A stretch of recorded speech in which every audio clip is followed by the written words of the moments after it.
like staring at a burning sun. Got teeth like razor blades, and you know that we're out for blood. We're out for blood. Better run, better run. 'Cause here it comes, here it comes. Better run, better run. When the wolves come out to play.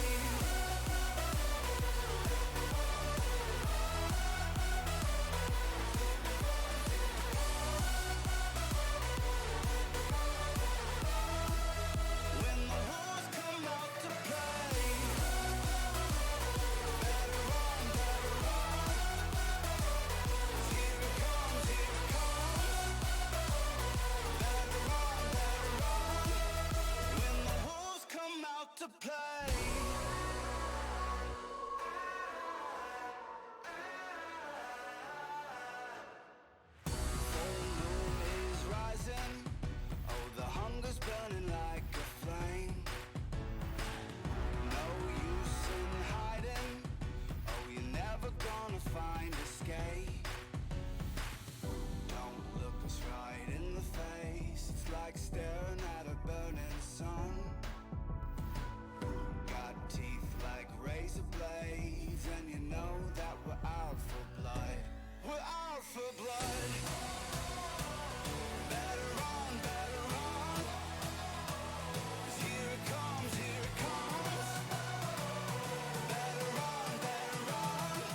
Alrighty, how are we doing, everyone, tonight? Welcome to LRS Premade, taking place here on Legends Esports once again every Thursday night. Things are gonna get spicy here. We're gonna get ready to go into draft very, very soon, and we got some colorful lights because of the special month that is Pride Month. But overall, looking great today. We have some great teams playing up against us, and it's gonna be great.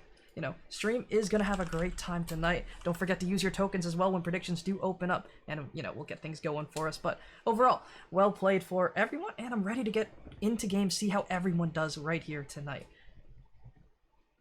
Absolutely, very excited to see how these two teams end up stacking against each other.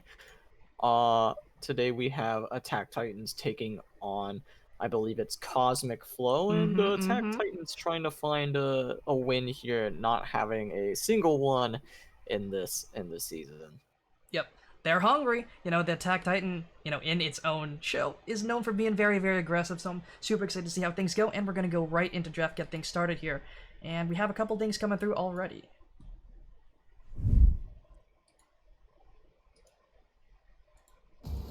Yep.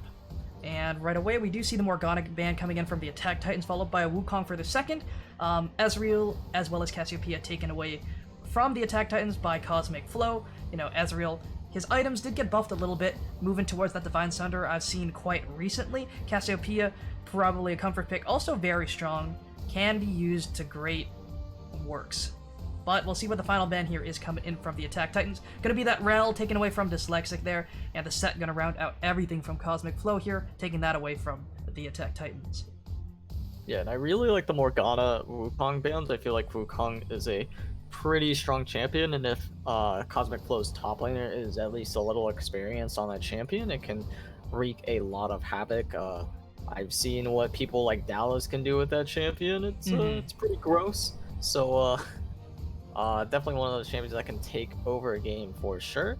You have the Morgana band away also. I'm not sure if it's as strong of a pick as it was a couple patches ago. Definitely fell off in her clear speed, but her E is still a very strong ability in general, especially if you're going to be up against something like Leona that was just locked in by Cosmic Flow.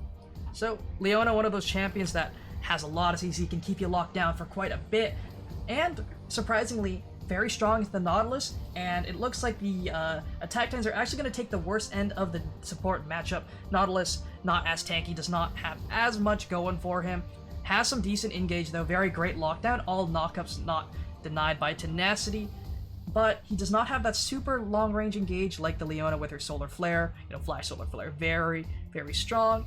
But the Kai'Sa Nautilus combo, very, very strong, but it's looking like a Nautilus jungle as they lock in the Thresh. Yeah, I don't think I've been seeing much Nautilus jungle. I haven't been playing too much, so I don't know if that's like something that's meta right now. It doesn't sound like anything that you'd see. Well, because of the new buffs that did come with this patch, Nautilus is clear speed, very, very strong. His damage to monsters specifically and minions have been buffed up there.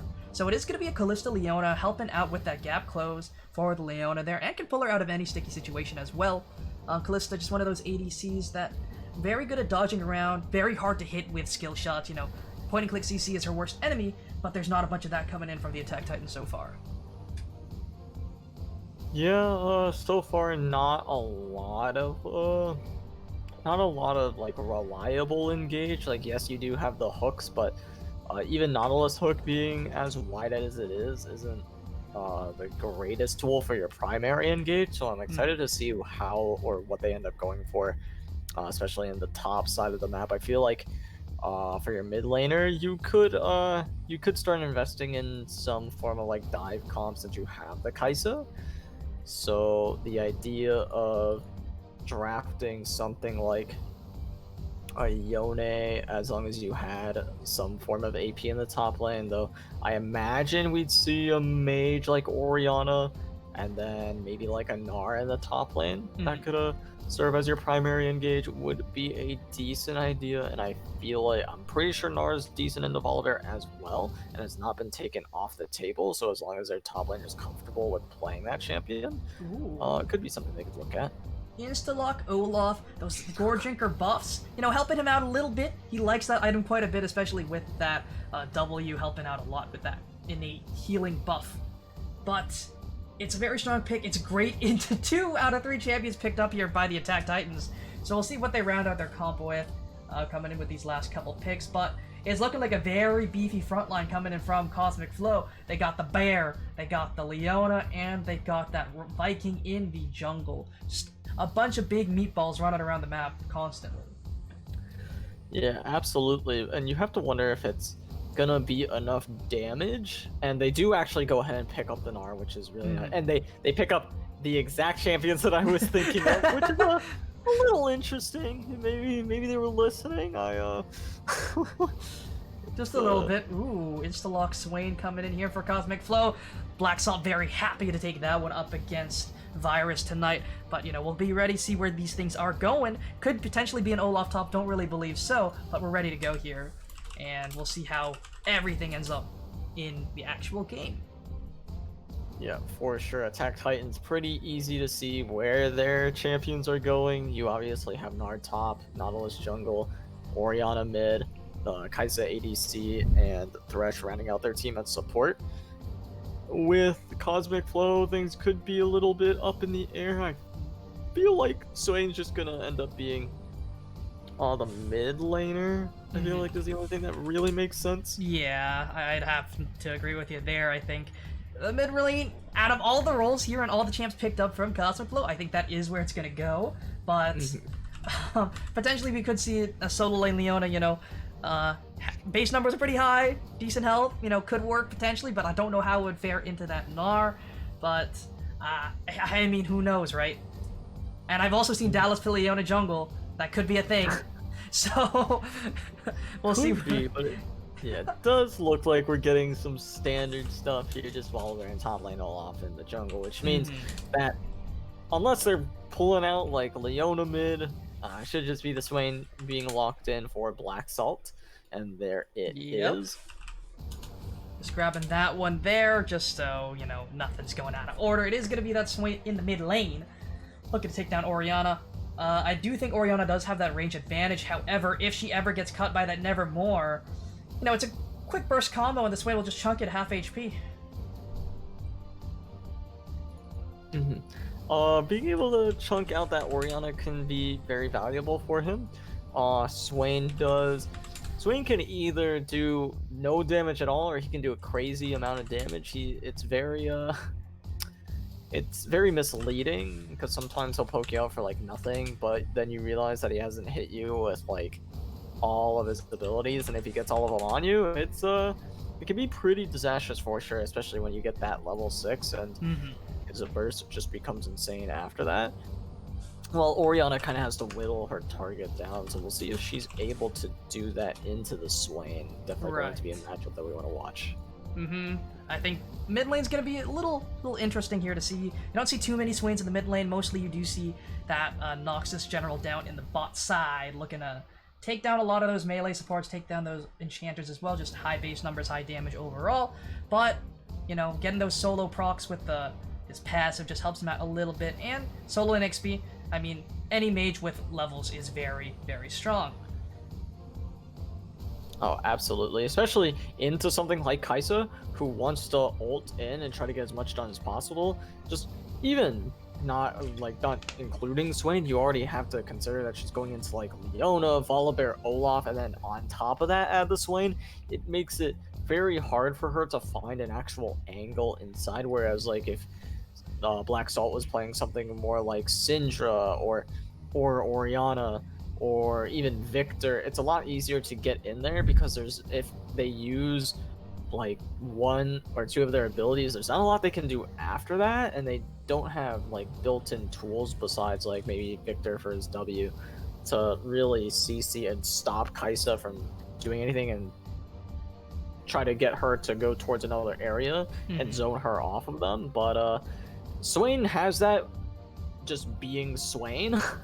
So Kai'Sa definitely gonna have a hard time finding kills onto the backline, especially with also, not to mention, Kalista jumping everywhere. The hop, she got those hops. She does. She definitely does. And overall, though, I think it's a great comp here drafted from CFLO. Very, very short ranged, however. I think their only long range form of engage is going to be that Leona Callista combo. You know, throwing in the Leona and maybe trying to get something off after that. The Attack Titans do have a little bit more wiggle room when it comes to how they want to play these fights. They could look for counter engage when they go in, or just look for these front to back fights. But Kaisa, not known for being great at those front to back fights, whereas Callista just loves to hit whatever's in front of her, transfer those spears over, and make things happen that way. For sure, Kaisa, not the greatest at playing front to back just because of how her kit is designed. She is very much wanting to get into that backline and use her ult to its fullest capabilities. She isn't the worst at hitting tanks, though. I will say her passive does help at least a little bit with that, so it's not the worst thing in the world, but it's definitely not what you want to be doing.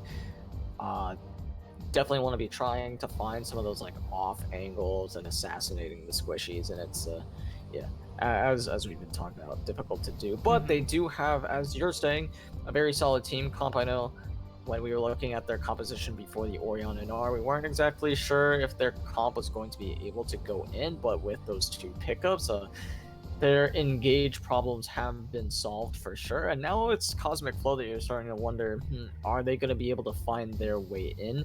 And that answer, I think, lies in Olaf going in with that Callista Leona combo. And, you know, if the Olaf does get fed very, very early on, what are the Attack Titans going to do? You know, Olaf loves to play the comps with high CC. If he can get those kills early, if he can get just a little bit fed, he can take over this game and run it like an Olaf show. But we are going to go over to a quick break as we do get things set up for game number 1. We'll be right back, and don't forget predictions are open in case you guys do want to use your tokens there, and we'll be right back.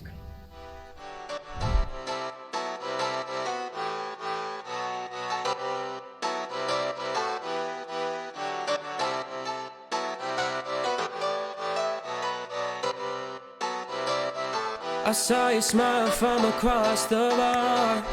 Yeah, she was pretty and so close but so far. She flipped her hair and I thought this can't be true. How does a man like me get someone like you? And then she looked at me and I was confused. Everyone here can't be the one that she'll choose. And I looked back and saw the spark in her eyes. This can't be real, my head's telling me lies. Just like that, you're coming closer to me. Come shake me, grab me, so I wake up from this dream. I can't breathe, come with me. I don't know if I can speak. Then she said, come with me and let's be free.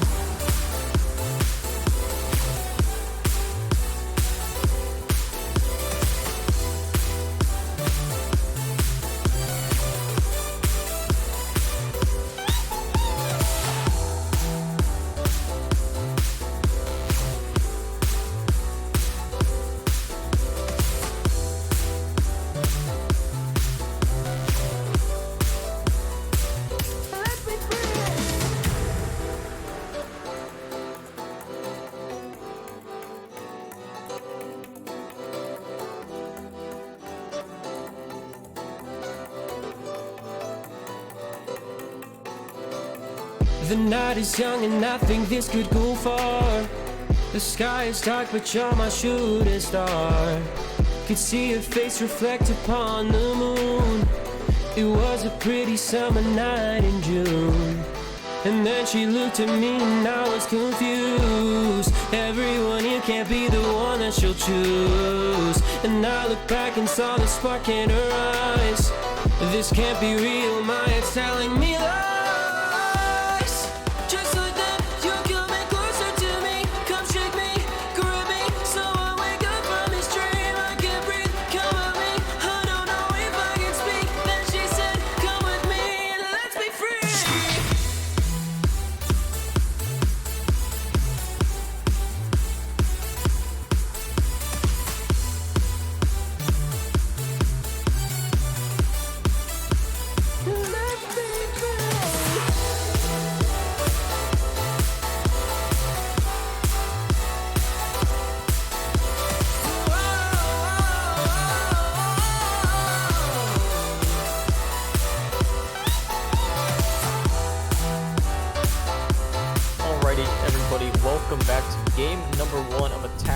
versus Cosmic Flow. On the blue side, I believe we have the Attack Titans, and on the red side, we have Cosmic Flow. And really excited to see how this game shapes up. Attack Titans sitting at 0-4 in the standings, last in their group, but they have drafted themselves a really nice comp, so we'll see if they're able to pull something off with it. As we see both teams going for a pretty standard 5-point. Yeah, pretty standard 5-point. We do see both teams actually warding up the pixel brushes. It's going to be Black Salt actually dropping his ward for the... sorry, it's not going to be Black Salt dropping his ward. It's going to be... It was. They both have wards up on that red side, actually. First pixel brush, and they also have one down there. So more vision, more wards expended from the side of the Cosmic Flow team, whereas, decent vision setup coming in from the Attack Titans as they do start here. Looking pretty okay. Looking pretty okay here, and we're looking at this Olaf here starting towards this bottom side. We're going to try and get that blue buff, the juicy bot lane leash. Yeah, absolutely. Oh, starting on bot side always feels really nice, and both teams are going to do so. That does mean they're going to be pathing towards the top side of the map. I am wondering, Nautilus's gank is going to be pretty scary for Volibear to deal with. Olaf ganking Gnar going to be a lot harder to pull off, just because Gnar is exceptionally good at escaping those 2v1 situations, but we'll see if they end up going for ganks. That little hop there helps things out a little bit, but we do see Nautilus opting towards that full clear, going to his Krug second right now, instead of going towards that 3-buff camp. I do think Olaf will have that clear advantage, just because of the way his champion works. But interesting to note here, we do see that the Kaisa, Daybok, did actually opt towards taking that press the attack instead of Hail of Blades, and I think it could be because those nerfs, they feel hit a little bit harder than most people, so press the attack could be useful. It does give that exposure damage, very nice there. But we do see level 2 hit for this bot lane. Maybe something's gonna happen. Just a little bit of damage, not anything too crazy. Just a Q gonna land, and of course the rend having been reset off of a minion dying. For those of you who may be unaware of how Kalista works, because not a lot of people don't really see this champion too much, you do get an E reset off of if you kill anything with your rend. Ooh. And Nautilus looking for a gank. The flash forward causes Swain to flash away as well. Really nicely played from the Swain to get away from that. But that does mean that Nautilus can look for a return gank if he so chooses. And I think that's the power of the Nautilus there, just able to force summoners at his will. His ganks are amazing, has 2 forms of CC at level 1, but look at the top lane, we have a little bit of a fight going there. Yeah, a little bit of a skirmish, no death going to occur up there, though Volibear does respect him enough to start backing away. And Gnar just chilling now, and as I was saying about Kalista as well, the other big thing that people forget as... Orianna Orianna's fine. As Kalista, if you have Ren stacks procced, if you kill something with your Q, it will take those Ren stacks of the thing that you killed with Q and put them onto the next thing it hits. So I've seen people stack up a minion and just Q the minion when it's about to die right into a champion and then just press E, and it does a ton of damage, and that's something that you can do if your opponent doesn't really know how Kalista works. I once saw a challenger player do this to a plat player, and it was very upsetting to watch because the plat player just didn't know how Kalista worked. And yeah, it was a fun time though. Yeah, Kalista is just one of those champions that isn't played all that much. We see it engage on the bottom side. Yeah, Leona's going in, but the Lantern's going to get Kaisa away, but now they're pulling into Leona. Thresh trying to get something done, but Olaf is here as well. The Ignite ticking down, the Axe going to miss, and that is going to be the cause of Thresh surviving. I think if that Axe connects, there's a chance he goes down, and that they at least get a little more brave to go for the kill. Definitely there. But if you look at the summoner cooldowns there on your right-hand side, 3 summoners for the price of 1. I mean, we take those if you are on the side of Cosmic Flow. Happy to take down those summoners without much payback there. The Ignite cooldown, definitely worth an Exhaust and a Flash, and a heal. So, just keeping that Thresh alive did cost them a lot, and I wouldn't be surprised here if the Olaf and the Leona just focus down this Thresh here, already chunked out very hard. Yeah, already chunked out, but it does appear that Olaf says, no, I need to go back to farming my jungle. You guys got it, though. as Thresh is now starting to walk up. They should know that that means Oh. Nautilus is here. He's going to start lanterning his Nautilus in, but he's going to go down anyway. First blood over to the Callista. Kaisa looking for the kill. Nautilus hook is going to land onto Callista. Callista doing what she can. She's going to flash forward, but she still dies nonetheless, as now they are focusing down Leona. Leona doing what she can to find the kill onto Kaisa, but she's not able to get it as Nautilus collects the double kill. And unfortunately, those kills did go towards the Nautilus. The Callista able to pick one up for herself in that exchange in the 3v2. But it is going to be a double kill for one. Nautilus, though, looking very happy picking up those kills. And look at the gigantic wave this Callista is going to miss most of. Or no, Cannon's there. Actually, Cannon's there. Cannon is there. So she actually misses almost none of it, I think.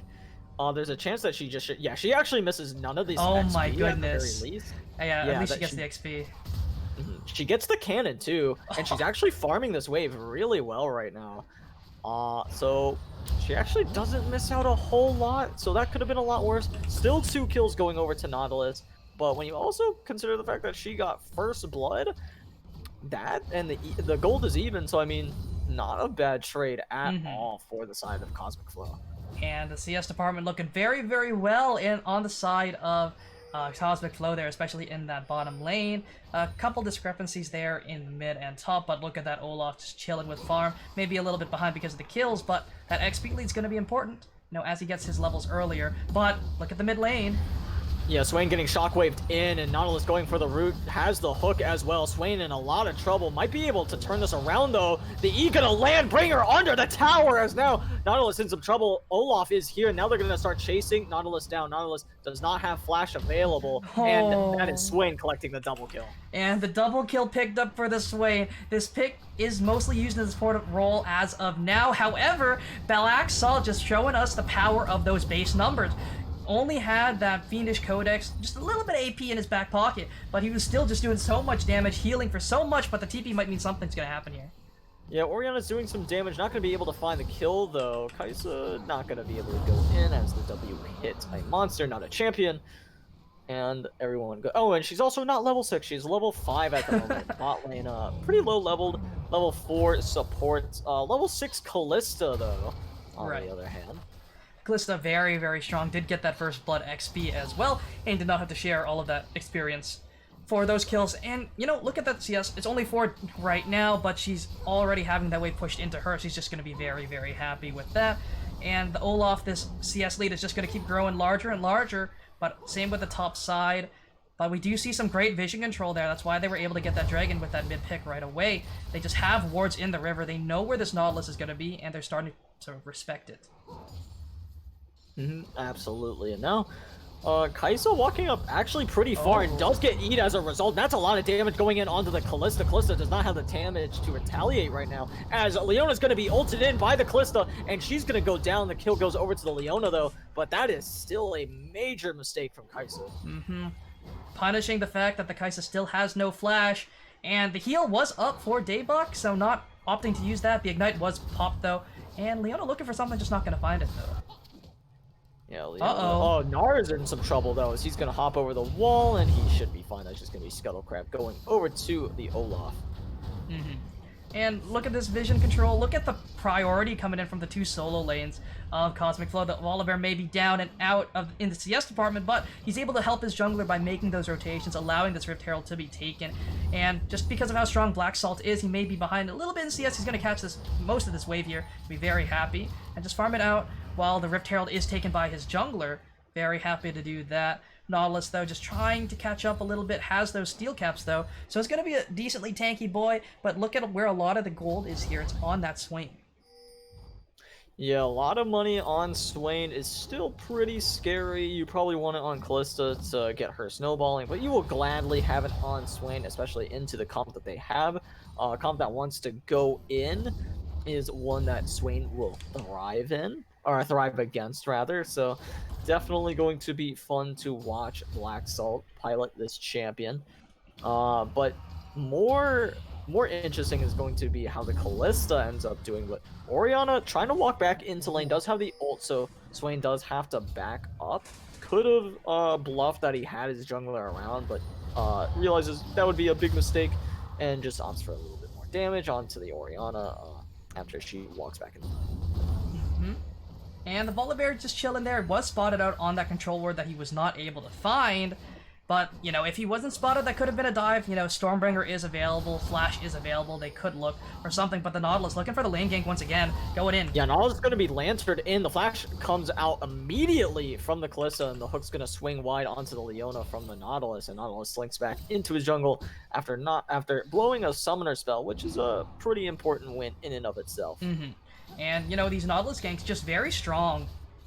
Able to force summoners very quickly, has that level 7, which means he has the ultimate. Overall, just great ganks, and he's looking for something again.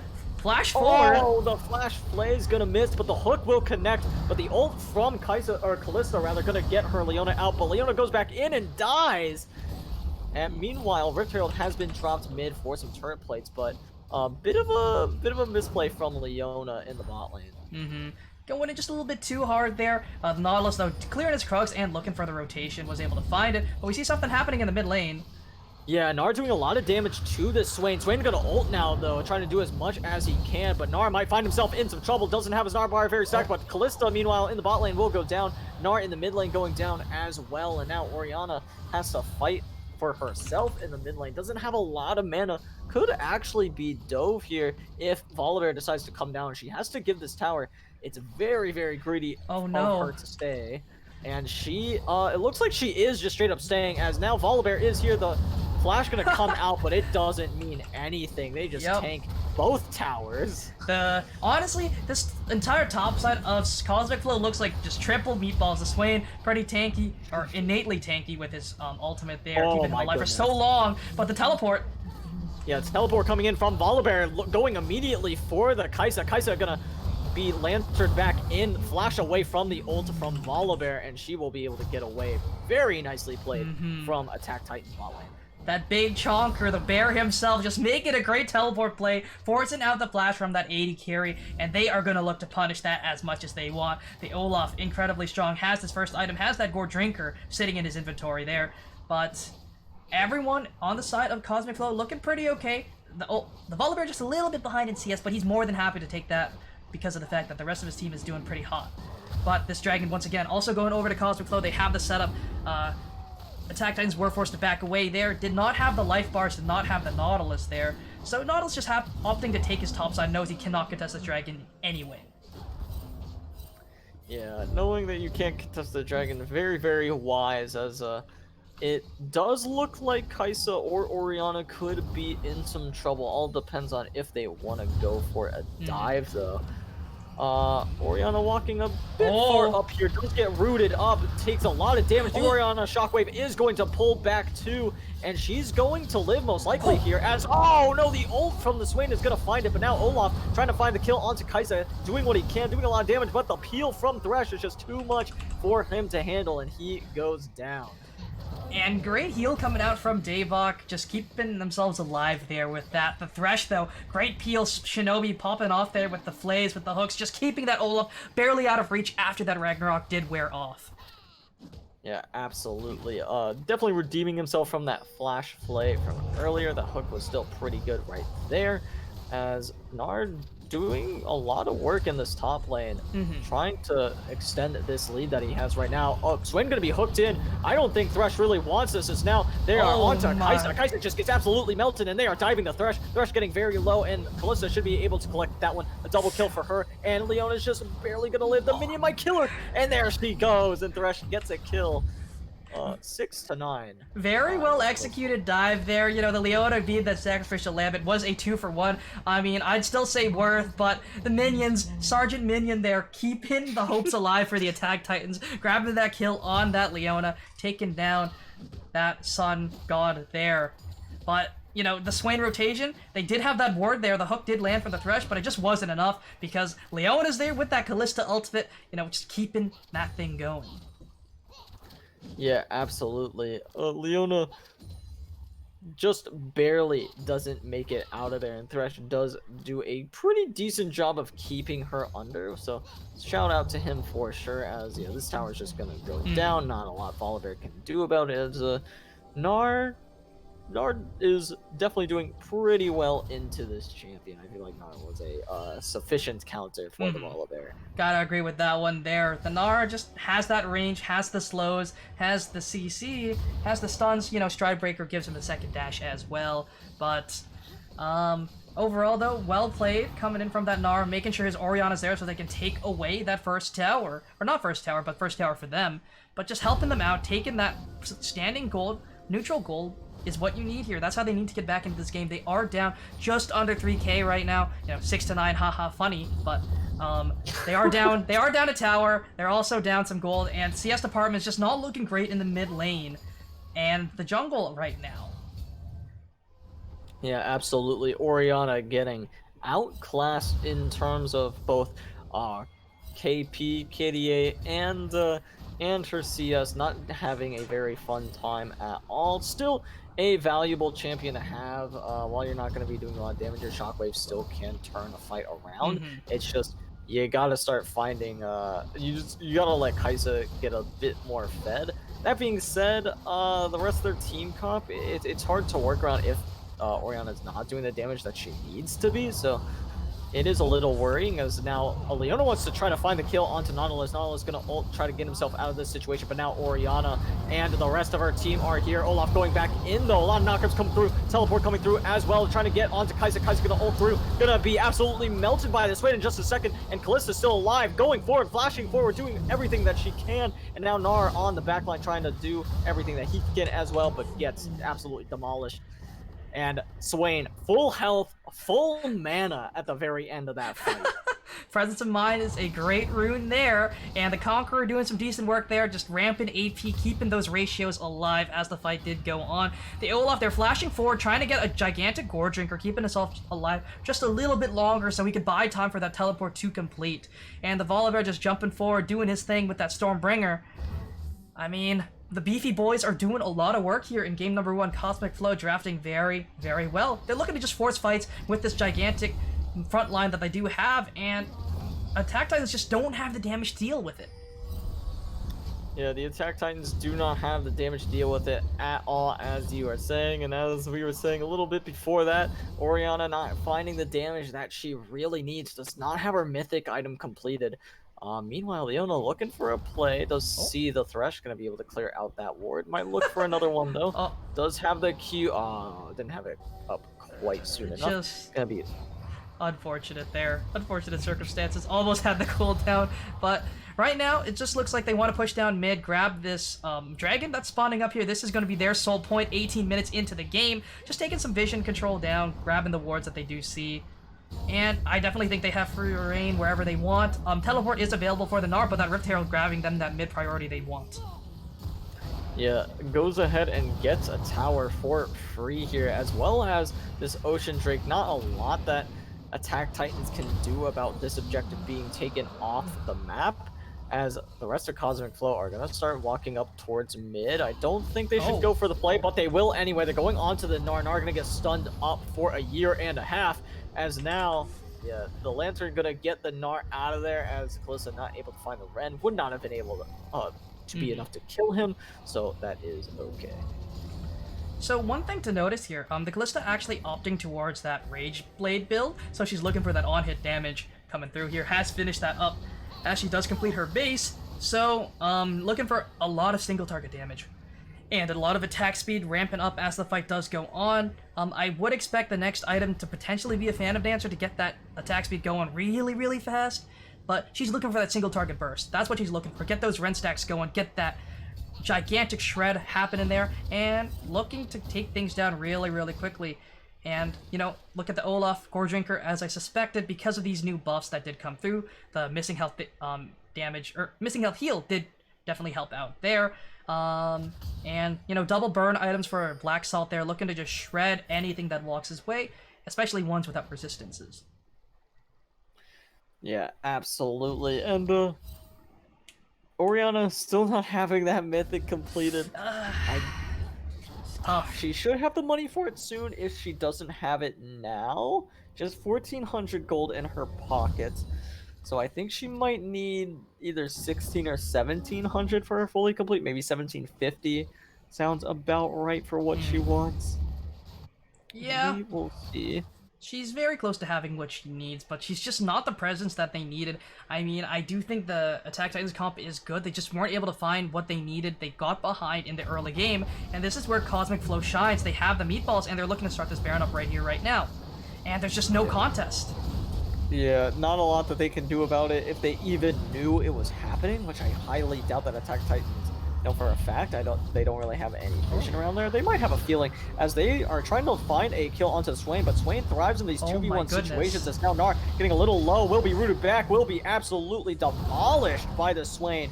No chance of them getting that kill in a million years, as Swain looking for the kill onto Nautilus as well, roots him in and does a lot of damage with the WQ combo, as now Nautilus trying to get away, but one more Q or W will do it. The flash Q will find the kill, as now Leona going in, trying to find something as well as Shockwave gonna hit too, not gonna be enough though. Olaf wants to go in with the Leona, Kai'Sa getting locked up, but now Leona getting absolutely demolished under the tower. Kai'Sa finds himself a kill, and will they be able to turn this around? It looks like they have to start exiting, and I don't think that they can walk up too far, or else Cosmic Flow just turns it around immediately. Teleport coming through, the flash hook from Thresh is huge, and the shutdown goes on to the Kai'Sa from the Callista, as now Volibear has to lick his wounds and run away. Good turnaround here from the Attack Titans. They did give up that Baron, but they also lost 2 in return. Good teleport there coming in from the Gnar to guarantee that kill on the Callista, zoning her away from that pathway out. So great summoner's usage there. They need to get these shutdowns. The Swain is 6-0. The Volibear, the tank man in the top side, also has a shutdown going for himself, going 2-0 as well. So they need to try and get these shutdowns on either the Orianna or on the Kai'Sa, because right now Nautilus has most of their kills apart from the Kai'Sa herself, but the Orianna just has that kill participation, only assists not a single kill to her name. Yeah, definitely wants to try to get onto the board for sure. And also, just gotta talk about that amazing flash hook from the Thresh that netted his ADC a good bit of money. I believe it was 600. It was a 600 gold bounty. So good chunk of change, but oh, Kai'Sa might be in some trouble now. no. Swain is here. Orianna gonna be the one to bite the bullet for her ADC, as her ADC runs away, sacrificing her mid laner. The Demon Flare not even used on the Kai'Sa, and she was already chunked to half HP from just 2 spells. This Swain is so incredibly fed, and even has that stopwatch now, or this Hourglass, for even more survivability. And look at the Callista there, building towards that Mortal Reminder, looking to take, or not Mortal Reminder, sorry, Lord Dominic's Regard, looking to take down these tanks in that Nautilus, in that Gnar, very, very fast. And Drake spawning up here, 23 minutes, Soul happening right here, right now in 20 seconds. So we do want to see Cosmic Flow look for this, and we have to see if Attack Titans are able to find something. Orianna has the teleport. She does have her Mythic now. She has that one item. So are they going to be able to make it happen? That's just up to the cards right now. It does look like they should be able to get this with relative ease. I doubt that this is realistically contestable. Unless they took a fight and a choke point with Orianna teleporting in from very close by, might I add. As Swain is just walking at Orianna right now. The flash over the wall is not going to be able to find it, as Nautilus is just getting focused down. Should be going down very soon as well. The Ren should come out there. It is the flash over the wall from the Olaf to try to find some damage, but Gnar might be able to ult, doing what he can, but misses the Callista, goes down as a result. Volibear gonna pop his stopwatch as Thresh and Kai'Sa have to run away. Orianna living just barely as well, as this is looking like disaster for the Attack Titans. Yeah, you know, not as ideal of a fight that you would have wanted there coming in from the Attack Titans, but they did get that shutdown on the Swain, and even though he died, he still has another bounty going for him there. See that little 150 gold above his name? He is very strong, but you know, you still get locked down. You can't really do much if you can't move for 10 years. So that fight was basically the Swain just not being allowed to move. Great peel coming in from Shinobi, and it allowed Daybok to get that damage through, and you know, Kundez to get that passive stack and get that Gnar. Ooh, UNSC just barely dodging out from that hook though. Yeah, really nice dodge from the Leona to get away from that Thresh. Or I think that was an Olaf. No, my bad, that was Olaf. Sorry, I think I just looked at Leona and just said her name, my bad. But yeah, really nice dodge from the Olaf to get away from that hook, and does just back away, isn't chased off of that. As not a lot to fight for right now, so we shouldn't see some action. That's not to say that we won't. It's just that usually you don't want to fight when there's literally nothing to go for. If anything, I think that they should just push top lane and go for that tower. Definitely agree there. Just get the last of the outer turrets down and try and push for these tier 2s after. But right now, it's just mostly CFLO just taking control of this game, using their leads where they have them, and just trying to win these fights because they have a gigantic wallet to slap around. Might as well use it on the enemy team. We see 3 items here on both carries for the side of Cosmic Flow. The Swain sitting on 3, the Kalista sitting on 3. And they're just shutting down everything. The Swain alone is able to deal with 3 members on his own, potentially 4 with that stopwatch, with that Demonic Ascension. And just life-stealing so much with that Conqueror when he fully stacks it. And in these team fights, which are really messy, it's super easy to. He's hitting so many targets at the same time, he's able to get off so many spells. And we see something here happen in the bot side. Yeah, Gnar electing to take a fight does have the damage to try to get this done, but he's going to be stunned up. Will have his ult available in just a second as he will go Mega. Kai'Sa coming to the party as well. Going to do as much damage as she can, or the Volibear rather, ulting away, trying to get away from this Gnar who is chasing him down. Gnar taking a lot of tower shots, but it's not enough to take him down at all. Shutdown for the Kai'Sa. Meanwhile, now we have a siege in the mid lane happening. Orianna doing her best to clear the minions, but also in the top lane, we have Swain and Olaf sieging the top side. As Swain going to be pulled in, also flayed back as they exhaust him. Knows he can't use ult, uses it now after the exhaust is over. They're looking for the Thresh, trying to find that kill. Kai'Sa doing some damage. Oh, a nice shockwave from the Orianna, gonna find 2.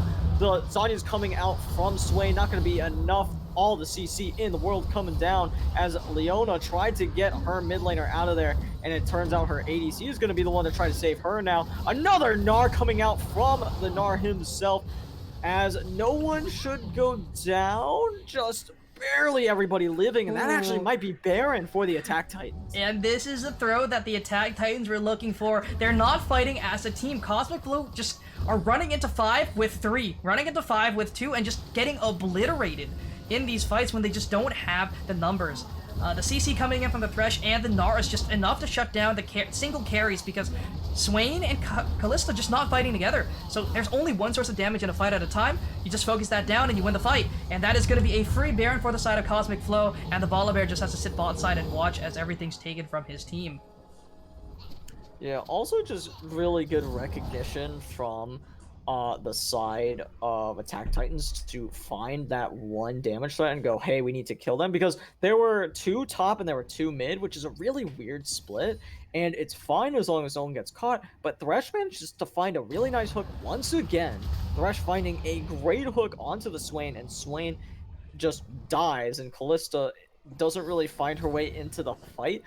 I believe they walked all the way from mid over to top to get in there, so it's not the path that you want to take, but it's the path that you have to without putting yourself in a good bit of danger. And just really solid of Attack Titans to realize their limits and what they can actually go for. And we'll see if that'll amount to some sort of comeback here, as we do have the Elder Drake spawning in about 47 seconds here. Definitely. And with all these shutdowns being given over recently, the gold lead has shrunk to 2k. 2k at 28 minutes. Hey, you take those considering how far behind the Attack Titans were before. They're coming back. They're clawing back strong. And right now, Cosmic Flow are not in complete control anymore. They still are ahead. They still have the tempo. They still have all those towers taken away, and one bad fight could mean the end of the game if it were not for this Baron being taken away. But the Elder Drake spawning up here in 20 seconds, and it's up to the Attack Titans to try and contest this, maybe try and take it down, but right now they just don't have the avenue in. Yeah, they don't have a way in at all. They do have the Baron minions, so they are trying to get some prio in the mid lane to start walking in. Nautilus gonna find a nice hook, but Leona trying to get something done as well. Orianna has to run away. Orianna, nice shockwave onto 3. Might be the ult that they need, but Volibear's just going in. All the damage threats in the world. Callista and Swain working in tandem to get something done. As now Orianna has to run away, and there's nothing that the rest of the Attack Titans can do against two hefty damage threats. Yep, and unlike last time, Swain and Callista were together, just outputting deeps like no other duo can. Just shredding everything with that percent health shred coming in from the Swain, and Callista able to provide those rend stacks as well as the true damage and armor pen coming in from that Kraken Slayer Lord Dom's duo. She's just able to output so much single target damage that the tanks just don't stand a chance. It was looking kind of rough when those big ultimates did land on the Attack Titans, but they just don't have the wallets yet. Especially on that Orianna, the damage just didn't come through. No, it definitely needed to be a bit more damage. I think also maybe having another damage threat, because the Kaisa needed to be able to hit one of those that were caught in the shockwave and just melt them down. But I think it was mostly just like Swain and probably a mix of Volibear, Olaf, or Leona, because Callista's not caught in it. They can't really do any damage to those champions just because of how tanky they really are. And I mean, Kaisa's trying to build anti-tank, but it's just not enough. Did build that full giant, or Lord Dominic's rather, to try to accomplish something, but it's just not enough. Kaisa just very short range, has a lot of trouble dealing with these tanks, especially since the AP build is not as viable on her anymore. Sure, Kraken Slayer Lord Dom's great combination, but when the tanks are so far ahead, when they can build anti-crit, it's so hard to actually shred through them. And right now, it's just looking like a great play coming in from Cosmic Flow means they're just able to push through. They have the advantage almost everywhere on the map, and Baron coming up here in just 2 minutes. I think that's what they want to look for, and it's forcing everyone on the side of Attack Titans to rotate, but they're looking for a dive. Nice ult onto the Kaisa. Kaisa getting pulled back in, has to pop her stopwatch. The shockwave isn't going to save her. She should be going down momentarily in just a few seconds. As there she goes, Callista now free hitting, doing whatever she wants. Double kill for her, possibly a triple as long as it wasn't stolen from her. There it is, as now they have strong-armed their way into the base with that Elder Dragon. Now they're looking for an inhibitor, and maybe even a Nexus after that. Should have the time to do so and the strength. 5 alive and looking for something a little bit more, doing some decent damage to the Thresh, but look at the Leona. The platform from the Leona to find the kill onto Orion, and there it is. Thresh trying to get someone under the or the fountain rather, not able to do so. Callista trying to get something done as well, does get hooked right into the fountain. That's kill for the Thresh, as now Olaf trying to find it as well, but instead they're gonna just hit the Nexus. Thresh gonna find himself maybe another kill. No, just barely survives as Cosmic Flow take game 1. That is gonna be game number 1 going in for Cosmic Flow here. Very, very happy to grab that one. Playing so damn well here in game number 1. Just putting on a clinic. Sure, they had a couple of throws, but they were able to grab the objectives they needed. They were able to play everything out properly as the game did go on, but their solo lanes performed, even though, the losing matchup on the top side. Cardinals finding some good TPs, forcing summoners from that bottom lane, and Virus just not able to stand tall up against Black Salt on that Swain. Yeah, not able to stand up to Black Salt at all. Would definitely give him the MVP for this one. Was an absolute monster. Believe he had the most damage in the game. I can't see Callista out damaging him just because of how much AoE he can output, and yeah, there it is.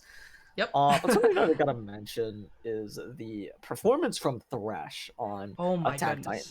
Yes, he was a monster. Only had 2 deaths, and I believe that it was just in laning phase, and then after that, never died again, even when his base was demolished, and even found himself a kill or 2. The Thresh, definitely the shining star here from the Attack Titans here in game number 1, alongside Daybok, the duo of that Kaisa and the Thresh just popping off there, trying to make the best of a bad situation. Just Cosmic Flow, though, had the gold lead where they needed it. It was on that Swain, on that Callista. Just able to pop off there and help out their top laner, who was struggling a little bit into the Gnar, but the TPs, that's where it mattered. Cardinals was able to find those summoners and help out his bottom lane, getting the Kaisa flash very early on in the game. Just well played, and UNSC farming up until that 6 and just making things happen, getting those early dragons, making things happen there. And with that, we should be going over to a quick break as I do give Cosmic Flow their point there, because they are up 1 game. We'll be right back as we get set up for game number 2. You don't want to miss it. We will be right back.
Alrighty, guys, we are back here on the desk just before game number 2 does start here. Everyone's getting ready to go. But player of the game for game number 1 going over towards Black Salt, going 8-2 and 13 on that Swain in the mid lane, popping off there, taking home 100% of the votes there. Yeah, 8 votes to 0. What more can I say? The Swain popped off there and played incredibly well. Yeah, Swain was outclassing his lane opponent in just about every category, and was realistically why they were winning every single fight that they took. If he wasn't as fed, I don't think Callisto would have been enough. I think they actually would have been able to do something about her. But yeah, Kaisa was not allowed to exist in fights, so Yeah. Definitely a testament to just how fed that Swain was, and I'm excited to see how Attack Titans adjust their draft. Maybe want to get rid of that champion just because it can be played in more than the mid lane as well. Have that same success.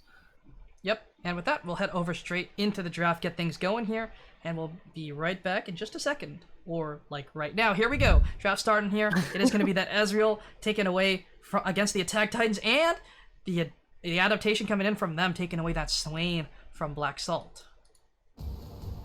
Yeah, absolutely. That Swain being taken away, as I just said, pretty smart idea. Can't knock him for that one at all. The Morgana ban might be a little bit much, but seeing how good their jungler was on something like Olaf, I feel like you might be scared of how big of an impact something like the Morgana could have instead. So banning that away is completely understandable. And the last ban should be pretty similar to what we saw last time. I forget exactly what it was, but I remember it being a pretty solid one. Oh, and they actually changed it to Leona this time. Yep, so getting rid of Dyslexic's Leona, but the Monkey Man gonna be locked in for Cardinals right away here as that B1. That was it. Yeah, that was it. The Monkey King himself getting taken off the table. Well, we'll see what the Attack Titans respond with, because they did give away that comfort pick. What are they gonna take here? That's my main question. It is gonna be that Nocturne, the spooky ghost, being taken here. Could be jungle, could be solo lane. We shall find out where that does go very shortly. But we're coming in with a second pick here. See what they got going for us. Ooh. Could pick up the Vayne, and they do, which is strange because there were just so many OPs up, but they instead go for hyper carry in the Vayne. Someone who can play fronts back a little bit better than that Kaisa can. Interesting to see how they utilize this Vayne, but I'm feeling like Cosmic Flow is looking for a much different team comp now that they've drafted the Wukong. I would be surprised if they didn't go for something like Kaisa, and then you could even pick Orianna, very safe mid laner. I would feel very comfortable blind picking that, especially since you're blue side. You don't mind blind picking it as much, but they are blind picking their support instead. And what I would love to see is something that can peel really well for this Alistar, Vayne. Thresh. The Thresh, which is still up, by the way. Thresh would be insane, but no. Oh my god. Okay, so they pick Garen. Right. I don't know how to feel about that pick here. Could be good. Probably one of their top laners' big pickups there. So, getting him on comfort, that might be what you want to have happen there. But very interesting to see that they don't opt to take away any of the good supports into the realm. They don't pick that up. And I imagine Thresh Alistar get banned here. Yeah. Unless they don't play Alistar, but they know he's insane on Thresh, so they gotta get rid of that. Gotta get that one out of there. Morale is just gonna suffer into either of those champs. So I think in order for that bot lane to be playable, gotta ban that Alistar. But we'll see if they opt towards something else. They need to ban Orianna here, for sure. I think Orianna needs to go.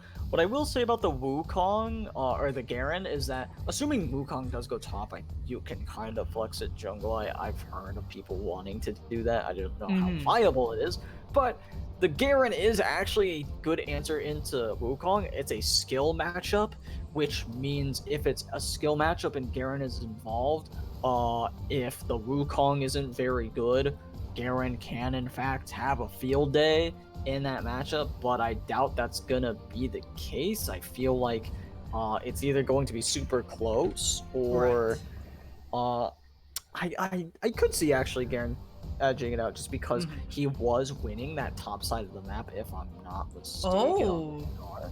As this is a very strange team. Yeah. As they could give. Ooh, I do like Victor only because of the Rel now being a part of it, and Rel going in with Wukong on top of a Victor W and Chaos Storm could be very detrimental. Ooh, And Lee Song. rounding out their team is Lee Sin, and they could still send that to top. They could. I mean, I definitely think Lane Sin is really strong, but we'll see if they opt to send that Wukong, the Monkey King, into the jungle.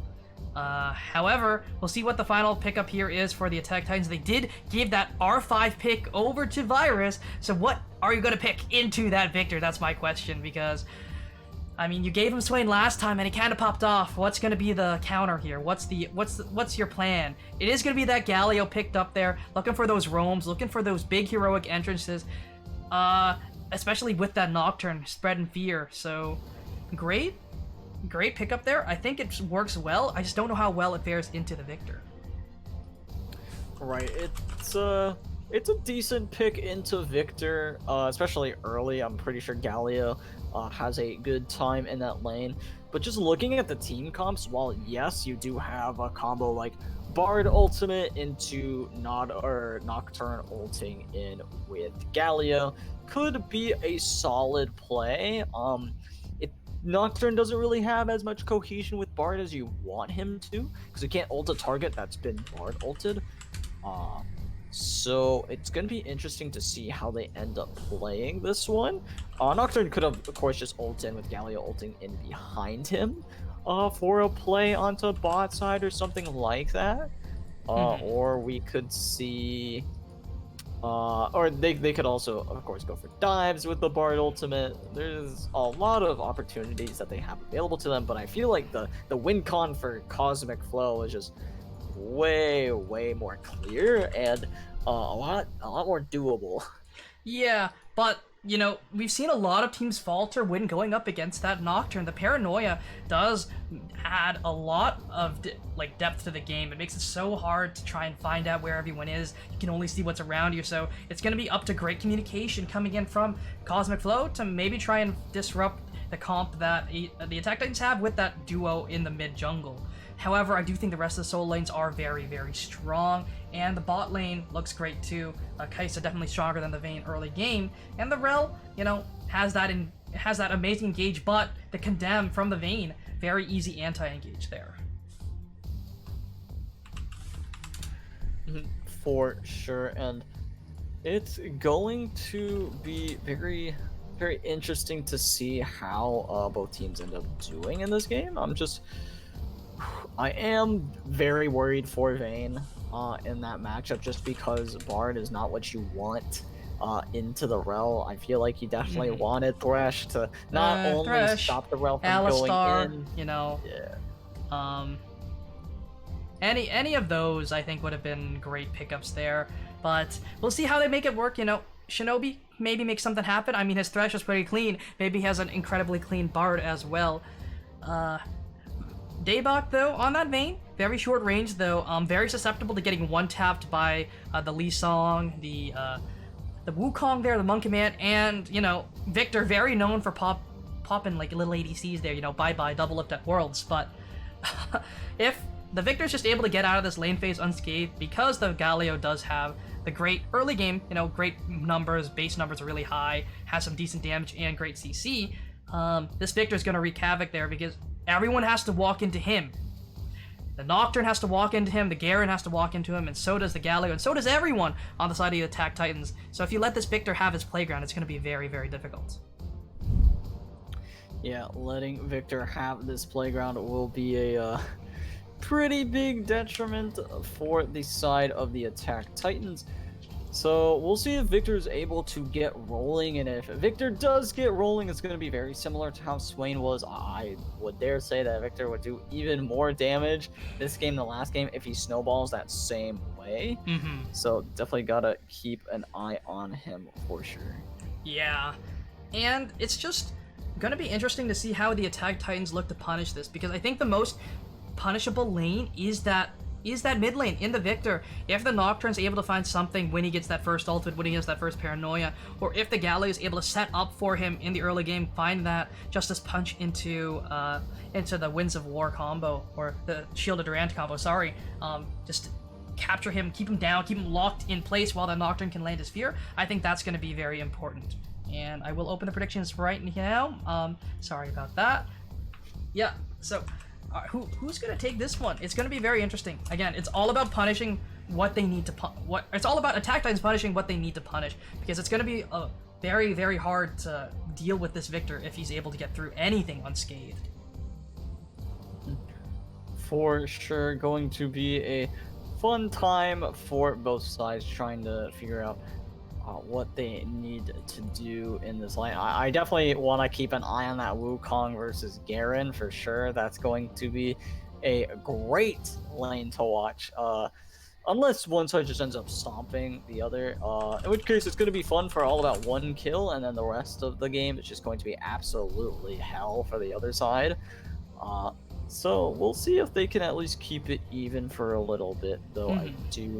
I do not mind a very early kill, very early outplay, and I feel like Garen could get a little cocky and try to fight Wukong level 1. I could see that happening, or Cardinals forcing something out early and just absolutely decimating Garen with his level 1 abilities. So we will see how both teams stack up.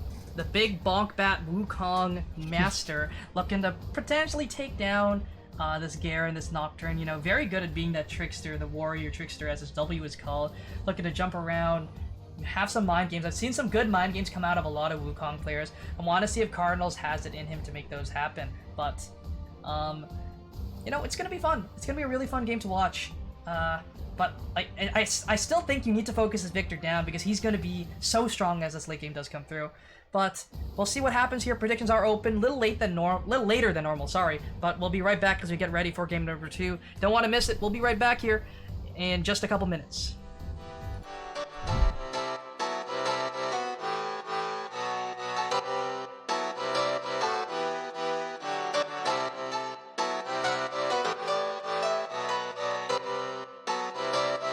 I saw you smile from across the bar. Yeah, she was pretty and so close but so far. She flipped her hair and I thought this can't be true. How does a man like me get someone like you? And then she looked at me and I was confused. Everyone here can't be the one that she'll choose. And I looked back and saw the spark in her eyes. This can't be real, my head's telling me lies. Just like that, you're coming closer to me. Come shake me, grab me, so I wake up from this dream. I can't breathe, come at me. I don't know if I can speak. Then she said, come with me and let's be free.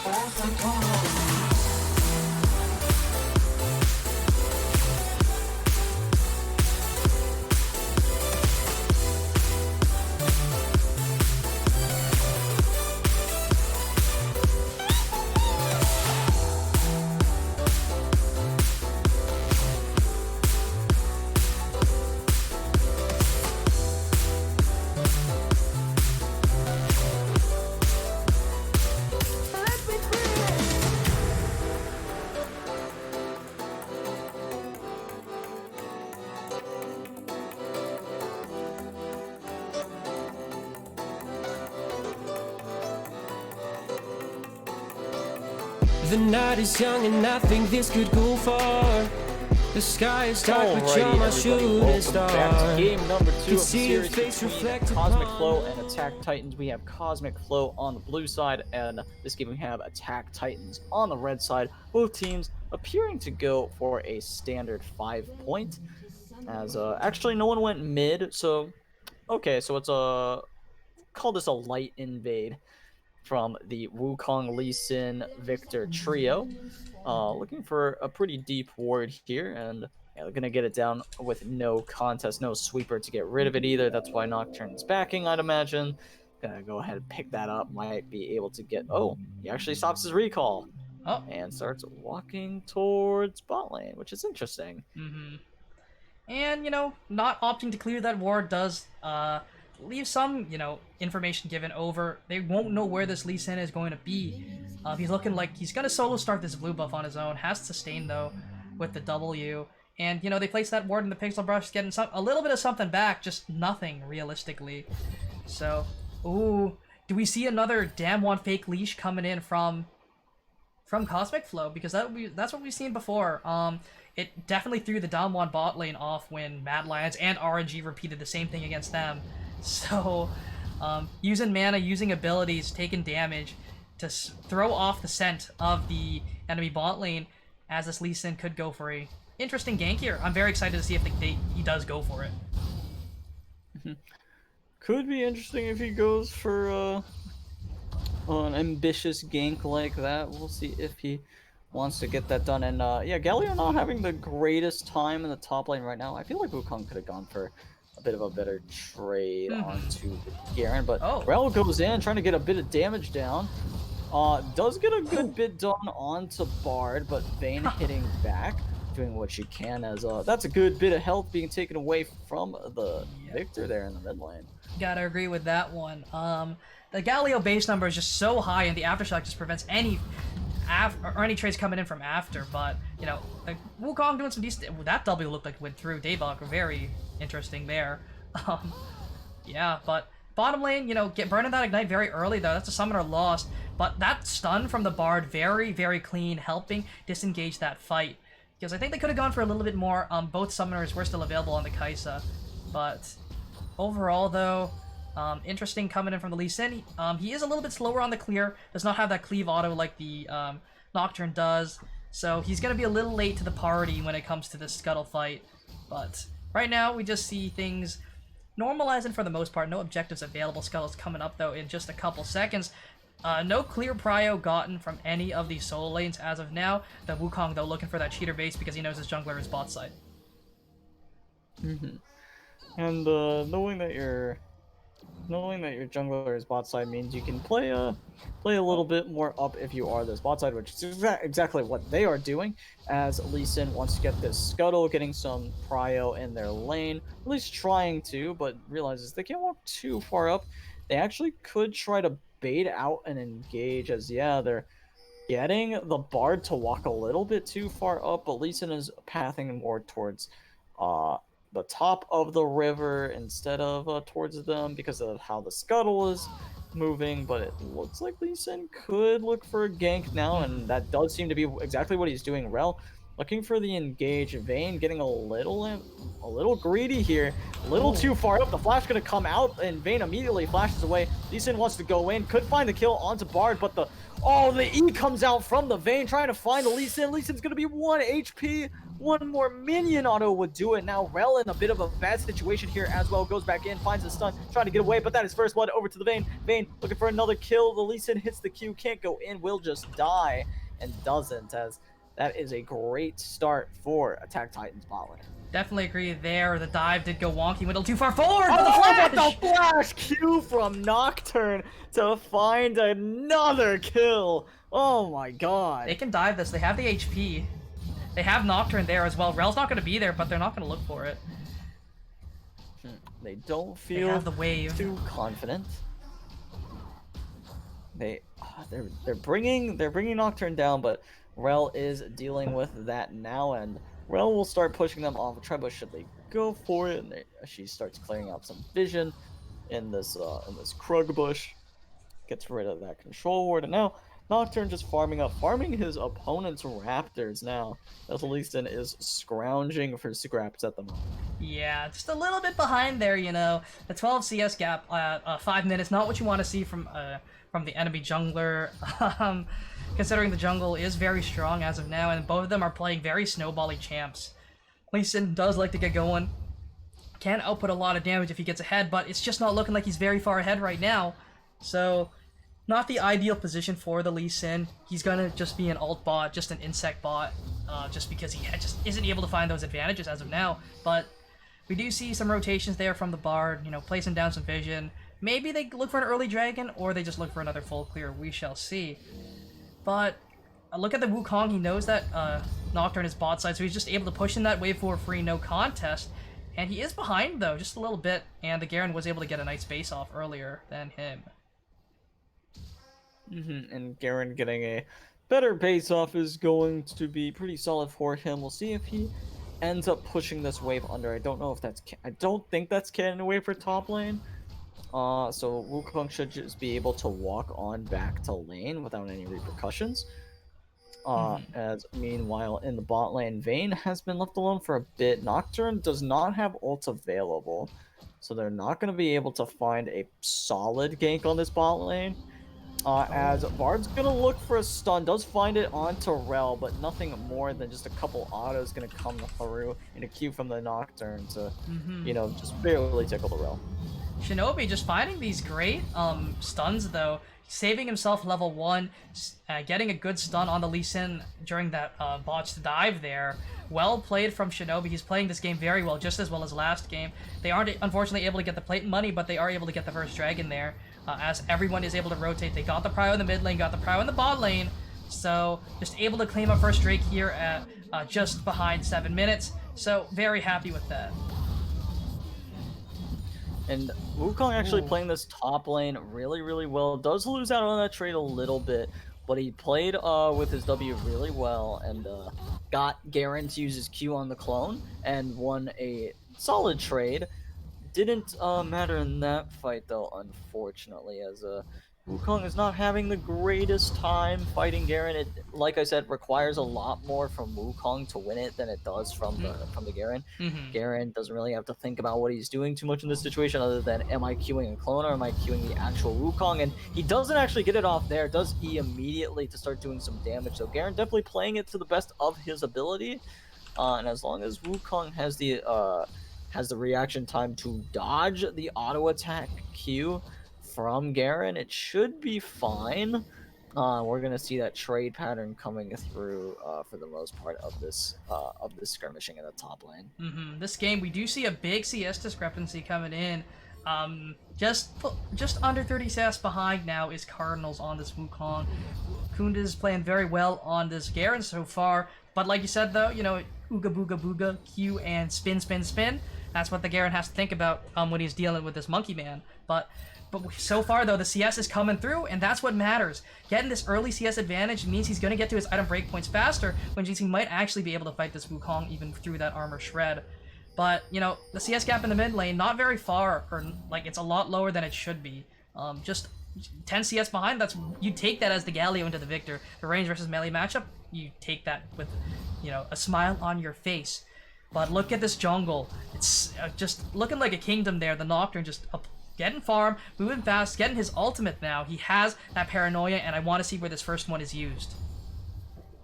Yeah, probably gonna end up using it on, you'd have to imagine either mid or bot, with the Galio.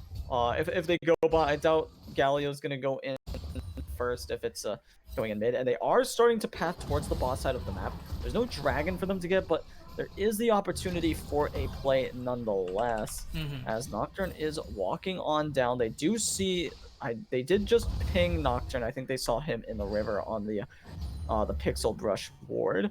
So they know that something's up, and Nocturne not going to be able to get a solid ult off. And the Garen just playing it very well. The bot lane just not getting the good trades there, losing out on a lot of damage, and they're just constantly getting pushed in. The Bard playing very well, Shinobi, fighting stuns, fighting disengages, and just keeping those healing pods alive there for the Vayne. So even if a bad trade is taken, you just sip some, well, it's not hot cocoa with this skin, but, take those, space cookies, I guess, UFOs, and, nom on those for a little bit, and get some good chunk of health back there. But they do see that Nocturne on that Pixel Brush ward, so he's gonna back away into his own jungle, be happy with that. But this CS lead, 28, that's nothing to scoff at there in the jungle. Or not 28, 18. But, these trades, though, in the top lane, just not going in favor of the Monkey Man. Even though he's able to get away, This Garen just constantly getting Conqueror stacks, constantly getting in champion combat. And that prevents the Wukong from engaging in, but... Oh, Rel wants to go in, and she flashes forward for the engage, as now Bard in a bad situation. Vayne gonna have to flash away to get rid of, to get away from the Sonic Wave of Lee Sin. And a great play from Lee to try to get something done, but only really gets one Summoner spell, which is was at the cost of 2 from Rel. Yeah, the Flash Ignite both used there, both her sums trying to get Shinobi, but doesn't even have to burn the Flash from the Bard, nor the Exhaust, so only one Summoner for the exchange of 2. Definitely ideal there for the bot side of the Attack Titans. They're playing game 2 very well here. They have the prio in the mid and the top lane, looking to take home a Rift Herald, as the Garen does have it. He's looking to breach some gates. Yeah, trying to breach the gates, not gonna happen though, as they only really get 1 plate. As Garen gonna look for some damage on the top tower once more. Might be able to find himself another play. Wukong does have teleport available to stop that should he want to. Does not look like he wants to tempo TP back on up there. And Money. the Rift Herald also gonna come down. Not gonna be a fun time for Wukong to deal with this. Oh my Garen. goodness, first tower at just behind 12 minutes there. 11:57 there on the clock. And he's already breaching.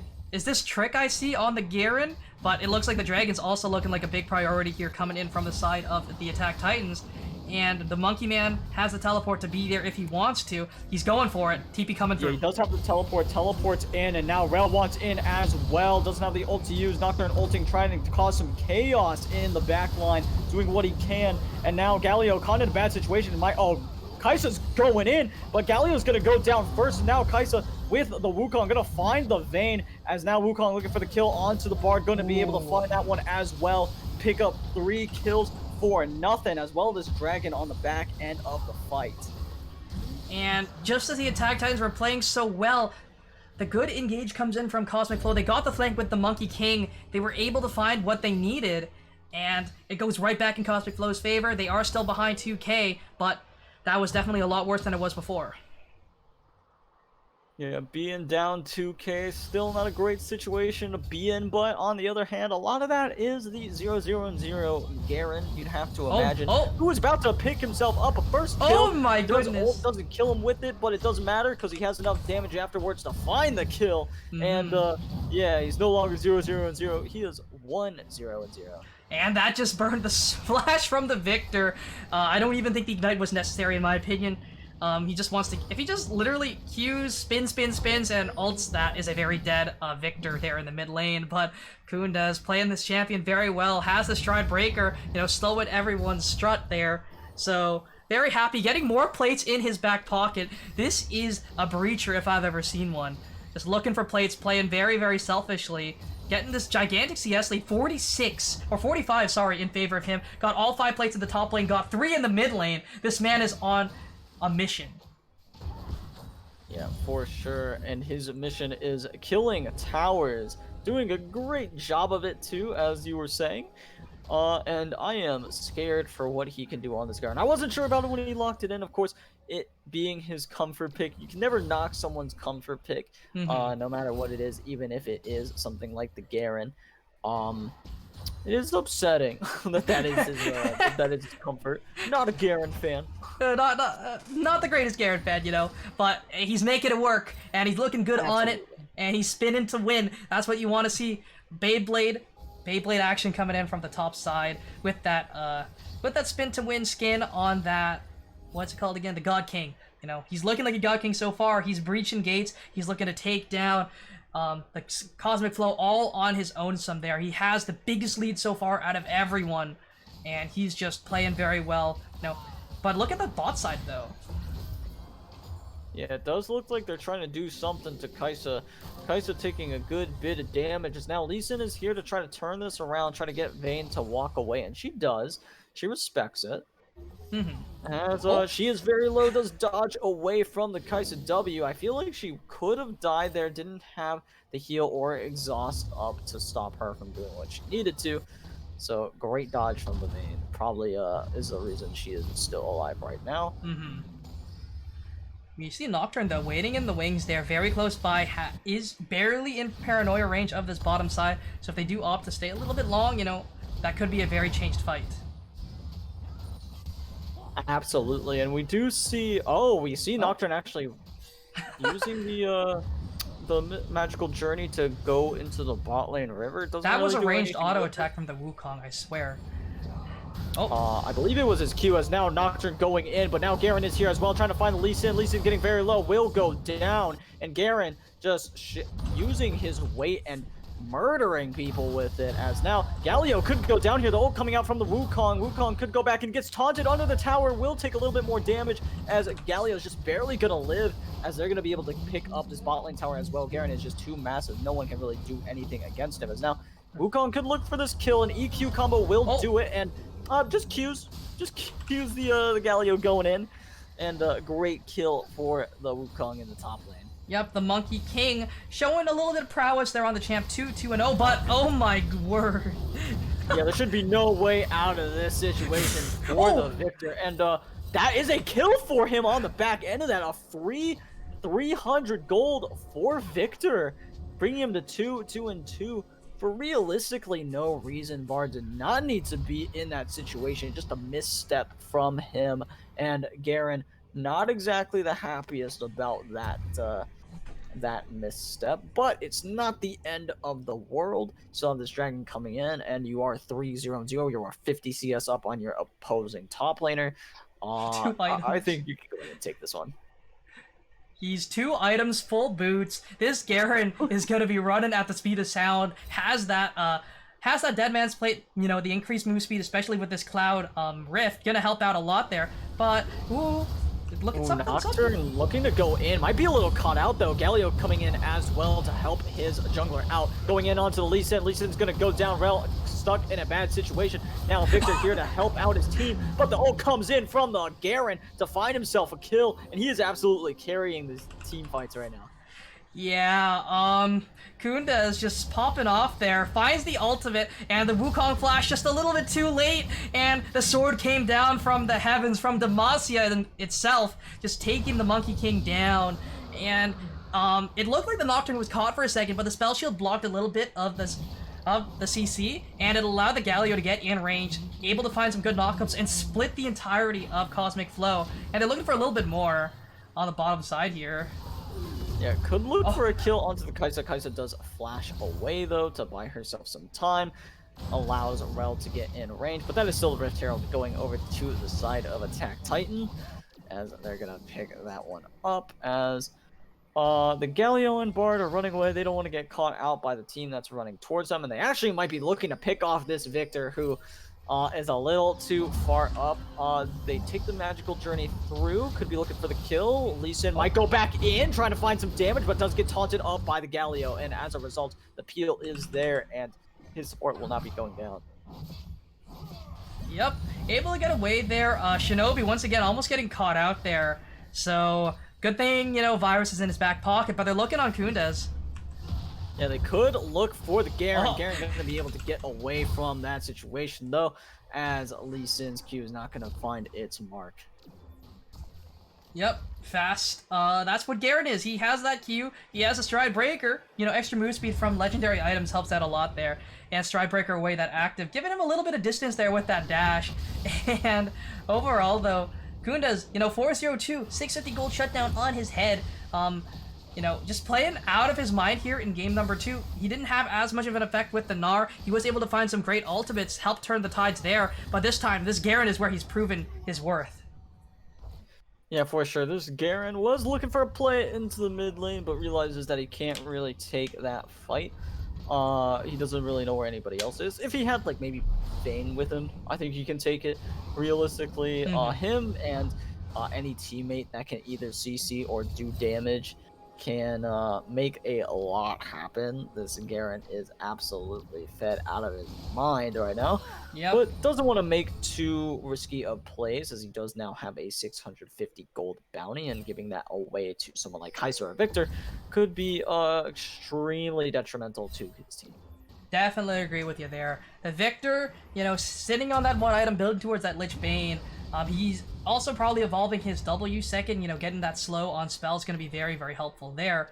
But if this Victor gets any more fed, it's going to be a little more difficult if Kundez is just not able to close the gap, or if this Victor's not bursted before the fights start up here. But right now, we just see things at a lull state. Here goes that Rift Herald, though, and it looks like a 3-man rotation. 4-man rotation up on the top side. So they take this one down, but look... Yeah, they're looking for the kill onto Wukong, but they're not able to find it. The Nocturne ult going to just zone them away. Not willing to go in with it, as now they could look for a kill, trying to get this Rift Herald down before it crashes, and they do. Very nicely done from the side of Cosmic Flow, as they are trying to look for an opportune fight. But I highly doubt they'll be able to find one. Garen did base, and if they know that, then they could go in, but they don't, as their vision is non-existent as opposed to Attack Titans. Look at the Attack Titans vision setup there on the top side. No one is getting through this top side jungle without the Attack Titans even knowing about it. And they also have some good wards on the entrances of the red buff side jungle for the Cosmic Flow players. So if anyone takes a misstep, the Attack Titans will know about it, and they'll look to pounce. And that's what I'm looking for here. I want them to be looking for these aggressive plays. They have the gold lead. They are very strong here at this point in the game. The Vayne, you know, almost on 2 items, very close to that. The Garen sitting on 3 already, you know, still 50 CS up, has 2 towers to his name. Just used that Rift Herald to get another. Sorry, so that makes it 3, but he's looking for more.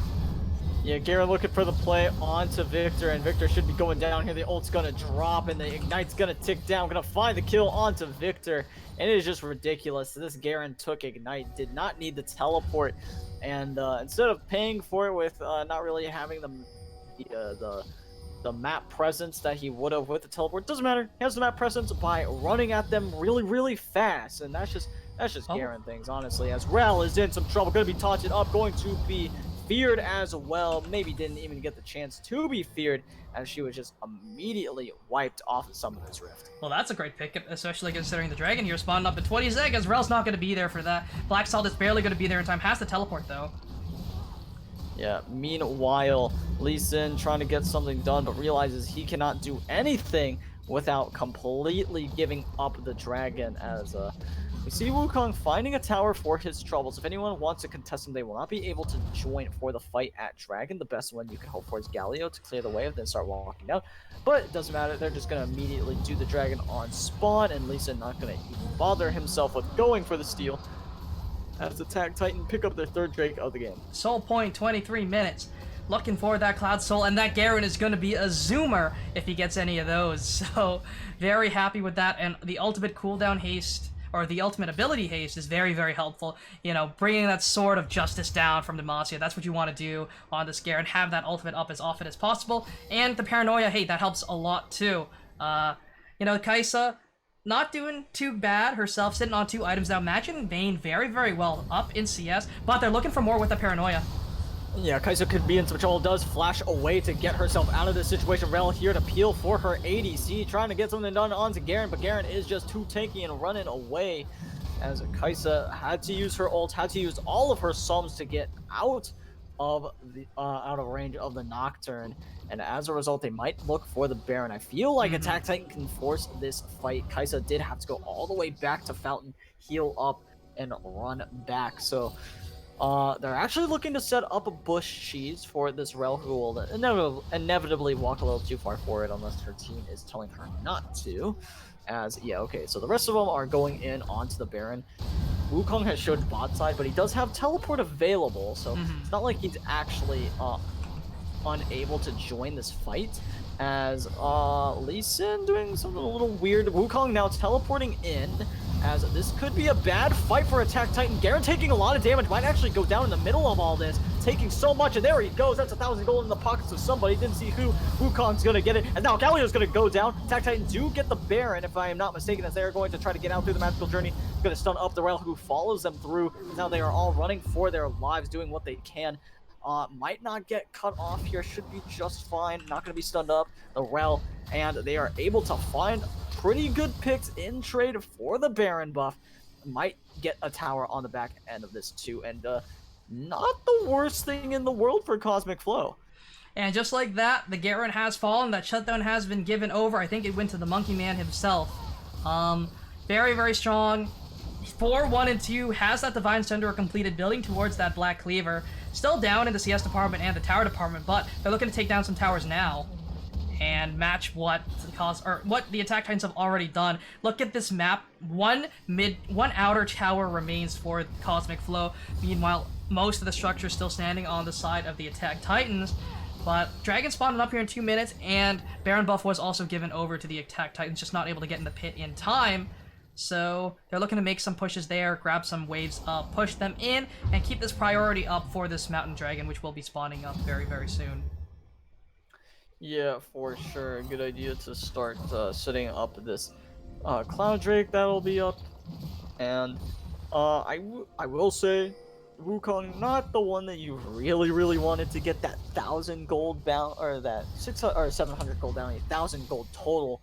Definitely wanted that to be on like Kaisa or even Victor. It would have been really nice. But either way, you will still take it. Victor doing an excellent job CSing, 10 CS a minute right now.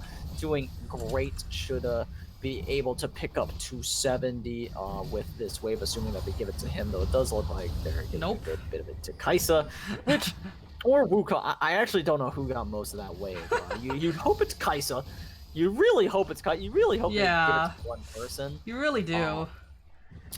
But also very worried about getting rid of the minions, just wave clearing, so that because it is a Baron empowered minion wave, is a big reason that that's happening. Is now Garen split pushing all by his lonesome, doing what he can, now rotating up, trying to find an outlier, as he's gonna get spotted out, gonna use his Stride Breaker, not gonna find anything though. Yep. And, you know, Baron power play helping out here a lot as they're able to push in these siege minions. They're forcing the rotations to come through from the side of Cosmic Flow. And the Attack Titans playing this game out very collectively. They have 9k gold in the lead right now. Very, very happy with that. Soul spawning up here in 30 seconds. 16 seconds left on the Baron. They want to just push in these last couple Baron waves and then move towards that. But Garen is basing, so trying to get a quick reset there. Probably going to finish an item there. And good stop there from Dyslexic. You know, stopping that base there of the jungler, forcing him to stay as this dragon does spawn up. Yeah, the dragon spawning in about 17 seconds, as everybody is going to make a beeline towards that. You'd have to hope Wukong should be making his way over to that objective. He does not have a teleport available. If anyone was supposed to clear the top lane, it should have been Victor. It is weird that they're just giving this soul away for free, it seems like. Yeah. As they are on it. Lee Sin is here and does ult the Garen back into the pit. Interesting. So they could look for this, but they do need Wukong. He has a lot of their money. Yeah, he is a good chunk of cash there, but they're just giving the soul. Lee Sin looking for the steal, potentially still staying over the wall. There it goes. Nope, not able to find it. Goes in and just dies anyway, as looking for something else maybe on the back end of this, but no, they're just gonna take their Lee Sin kill and their soul and run with it. Cloud Soul, not going to be a fun time to deal with, especially when Garen ults. He is just going to be an absolute madman running at the enemy team. As this one's looking pretty over. Garen going in onto Kaisa, doing what she can. Garen not going to be able to get too much more done. Rel doing her best with her ult, going to get very low, could go down. Victor here to defend his base as well. No one else should be going down here, as they're going to take their inhib and probably leave after. I don't think they want to try to dive. Could look for some more damage onto Wukong, but Garen might be getting a little too greedy. Goes in and might have to leave his Galio to die. Does not look like that is the case, though, as the rest of his team is able to run out with. Yep, they're able to get out there with relative ease, using that magical journey, keeping themselves very safe, looking for some bases there. Objectives are spawning up very, very soon. 1 minute on the Baron. I think that's where they want to start heading towards, and, you know, get some vision down there on the top side. Victor, very strong, but right now just not performing like he needs to, because it's very hard to perform when you don't have a front line protecting you from that big boy Garen, that big chonkster running through. Yeah, for sure, and we'll see how Cosmic Flow decides to approach the rest of this game. It's looking mighty doomed. I think you have to go for a play around Baron, if anything. maybe try to catch someone out that's clearing vision would have been a good opportunity. Would have been greedy though if they were all together, and you definitely need like a 5-man pick if you, especially if you want to go for something like the G8 up Nocturne or the Garen who just exists. And I don't even think you can realistically catch out this Garen just because of how fast he is. I think he just leaves every situation that he's in. He's going in onto Rel now though. Might be stunned up in just a second. Might just ult the Rel and say screw it. Does so. Does not get the kill, however. And she will survive. But that is Garen ult down for not a lot of time, as Lee Sin does hit his Q, not able to go in on it though, as Garen doesn't really care. His ult may be down, but that is not what he needs necessarily. He is 6-1 and 3. He is just fine without it. He's a Beyblade. He likes to spin. He likes to shred. He likes to take people down very easily and silence them before they can even run away. No flashes for you if you can't use your buttons. So they're looking to just push some waves here, grab some mid priority, grab some bot lane priority, or top lane priority, sorry, and get ready for this Baron buff. They have some good vision set up here on the top side. It's going to be very hard for anyone on Cosmic Flow to walk through and not be spotted. And does seem to be the case. No one really allowed to walk up towards this Baron.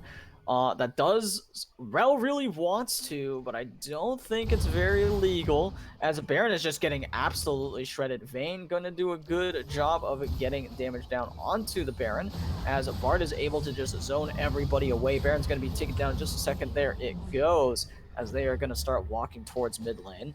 Attack Titans once again claim themselves up a Baron. Not going to take any losses for it this time, though. They had the good vision set up. They saw where everyone was. And they just have gigantic wallets, you know, some bars of gold sitting there in their back pockets looking to take down anyone from Cosmic Flow who walks up. But looking at what everyone has there in their little backpacks, we see 4 full completed items with boots there for the Garen there in the top lane. We see a good chunk of 3 for the Nocturne, 3 on the Galio, 3 on the Vayne with a stopwatch there as well, and, you know, 2.5 there on the Brad. 3 if you include that support item, but we see something happening here. Oh, goodness. Oh, Lee Sin's in a lot of trouble. Should be going down here very, very soon, and he does, as now Rel should be next up on the chopping block, trying to do as much as they can to the Garen. Garen is going to be able to just run out just fine, as Wukong doing a lot of damage as well, but Rel's gonna go down finally. Wukong is not gonna be long for this world, as his clone goes down after him, as Victor, last one left to defend his base, is doing a lot of damage, but it's just not enough, as the Attack Titans will start hitting the Nexus and take game number 2. And the comfort works out there for the side of the Attack Titans, taking home game number 2 here, making this one a series. Very happy with their performance there, and, you know, playing well here, making things work. That's exactly what you want to see. And I will give the points over to those who voted for the Attack Titans. There you go, friends. Take those, spend them as you will. But, you know, Attack Titans taking it home, making this a series, you know, 1-1 right now as this game does go on, and we shall be starting up this last little bit of, you know, this last game very, very shortly, but don't forget to vote for your player of the game. I'll get that going for you. There you go. So, yeah, there you go. Player of the game poll is live, but well played from the Attack Titans. Cosmic Flow just not able to find their groove here in game number 2. And we'll be right back as we do get set up here for the final game of the night. You don't want to miss it. We'll be right back.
Speeding up my heartbeat, laying in the face. Kiss me, we're on fire, babe. Love me, take me to higher place.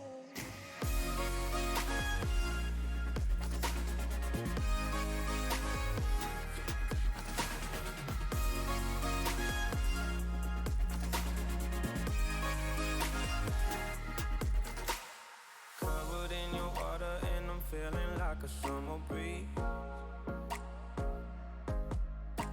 Submitted under power and you brought me to my knees.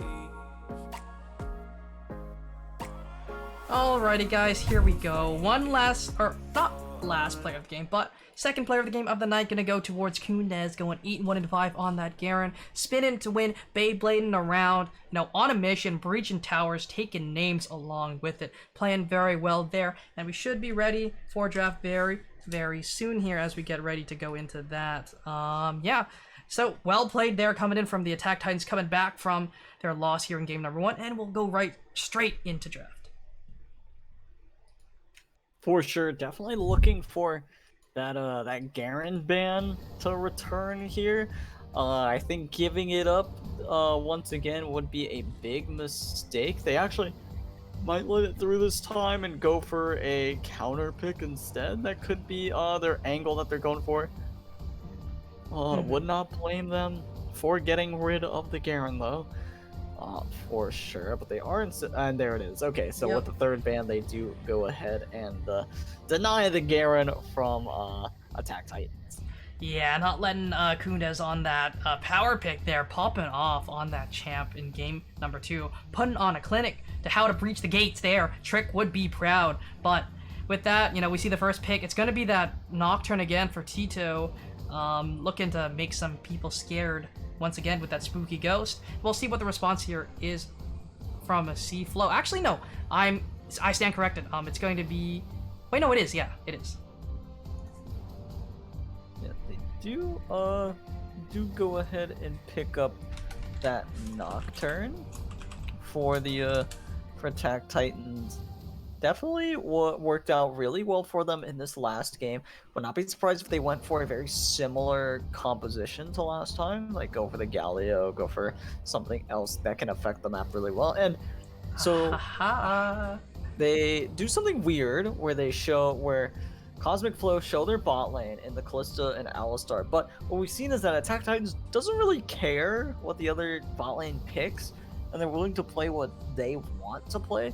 Of course, that Thresh still being up is not only counter, but it's also what they want to play. So that champion into Alistar, not a fun time for Ali at all. And we'll see. But that being said, I'm pretty sure Alistar can stop Thresh from going in with his Q. And they go ahead and they take away they take the Bard once again, and it's looking like a very similar team comp as last game. Definitely picking up that Bard and Nocturne again, looking to affect the map. Semi-global ultimates there with the with that Tempered Fate as well as the Paranoia helping out there, making things very quick. And they're just picking the same comp as last time. Yeah, I believe these are the exact same. Oh no, I think they had the Garen, not the Bard, and they did Garen with their third pick as Wukong gonna be locked in. And now what I want to see Cosmic Flow do is I want to see them ban away top lane counters, or Wukong counters rather, because you gotta imagine that Nocturne is going into the jungle or mid. Yes, he can be played top, but I don't think he really I don't think that that's the greatest pick into Wukong specifically, so we will see. Yep. They are going to take away that Galio, though. No map presence coming in from Virus once again. And it's going to be the Olaf taken away from UNSC again. You know, don't want that guy on that champion if you catch my drift there.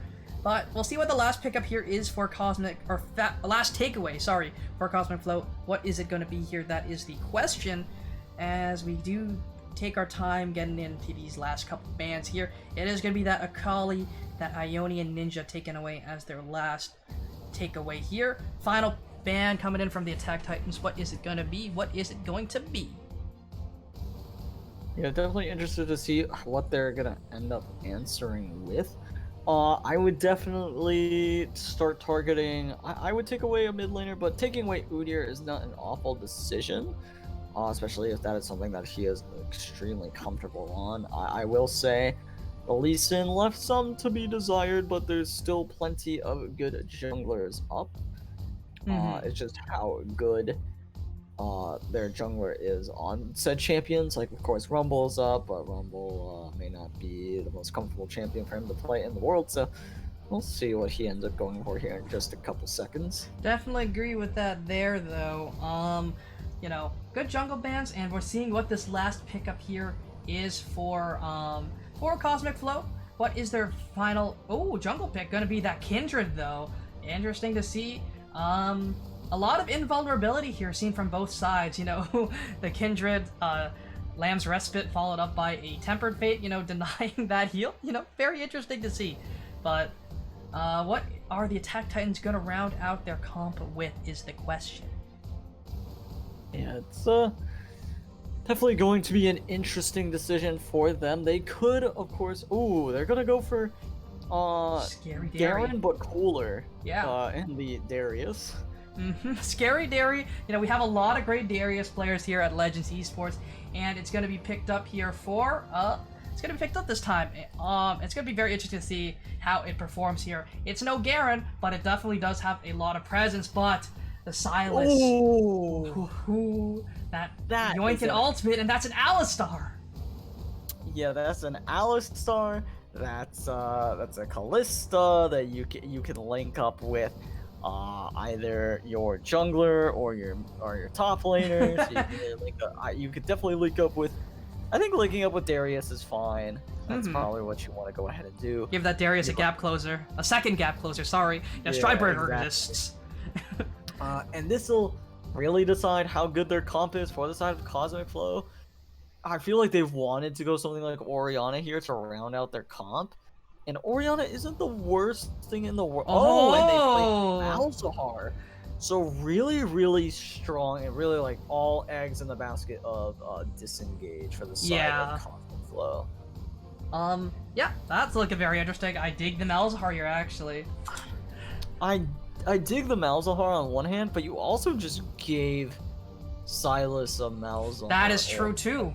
That's very true. I don't know. There's not a single bad ult for Silas to take this game, I'd say. Yeah, I agree with that. Not a single bad one. Yeah, Malzahar gonna have a decent time there, but so is the Silas. But he has free reign there with an Alistar ultimate, with a Monkey Man ultimate, with the Callista. Or every ultimate is good on him, like you said. But it's going to be interesting to see who the Malzahar targets mostly in these fights. Who is he going to focus on? Who is he going to use that Nether Grasp on? That's my main question.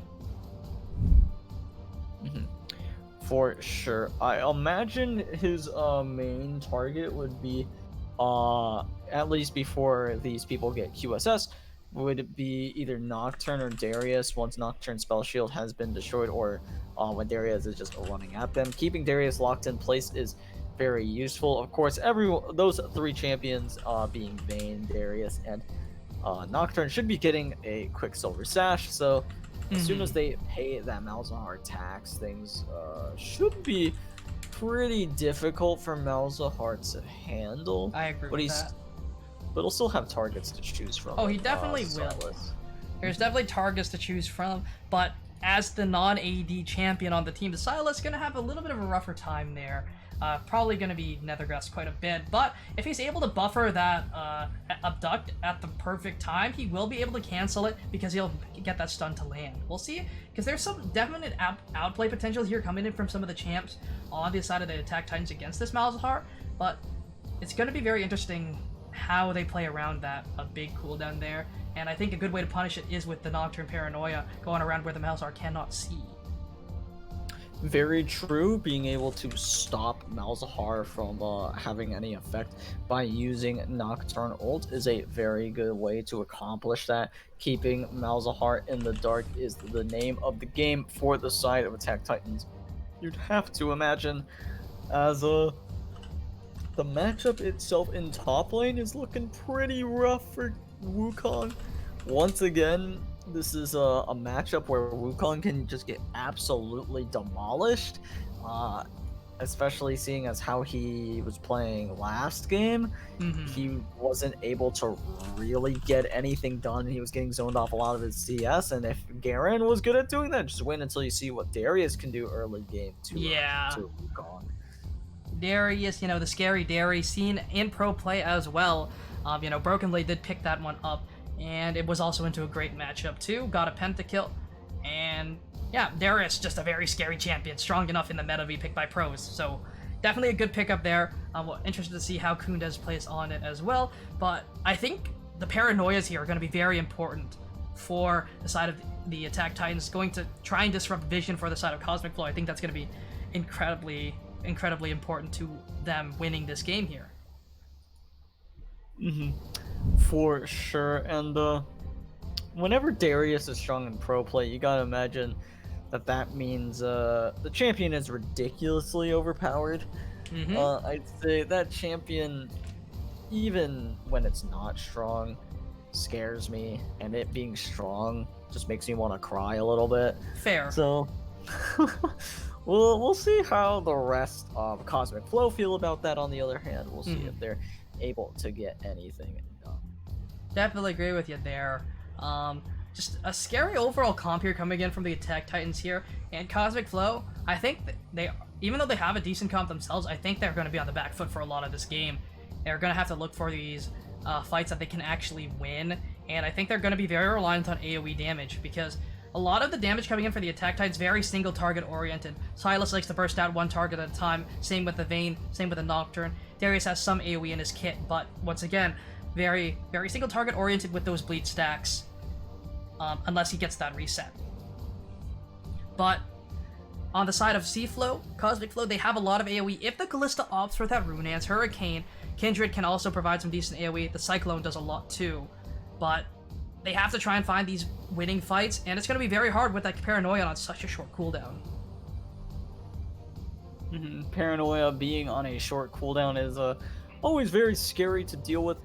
That being said, it shouldn't be on a shorter cooldown than it was last game with those 3 Cloud Drakes that they were able to collect, which was giving them 30 ability haste on their ults, if I'm not mistaken. So, yeah, not a fun time. I definitely think that opting for a lot, like, Runeans on both the double carries from Cosmic Flow will be very important, because they just want to hit what's in front of them. I think that's the only way they're going to be able to play this one out. Just hit whatever's in front of you. Hit whatever's in front of you and try and run away. Try to run away. Use that Lau's Respite to buy time, buy some more damage, and use that Alistar to peel, and just ultimate whoever's in front of you if you're a Malzahar. It's just very interesting to see that they've drafted this comp, and it's going to be so hard to play for them. Absolutely. A disengaged comp is not the easiest to pull off. Their last couple of comps.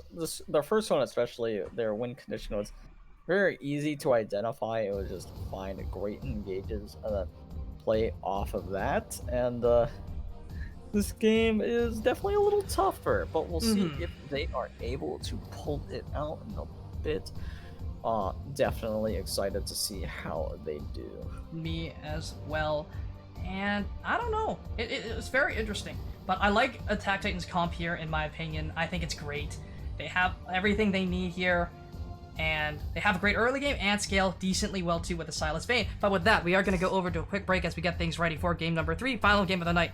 Don't want to miss it. We'll be right back, and take care everyone. We'll see you in just a bit.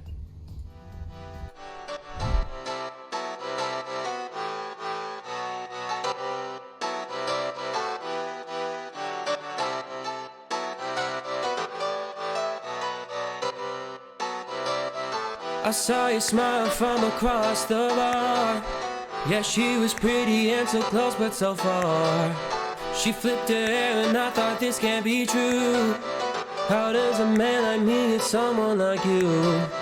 And then she looked at me and I was confused. Everyone here can't be the one that she'll choose. And I looked back and saw the spark in her eyes.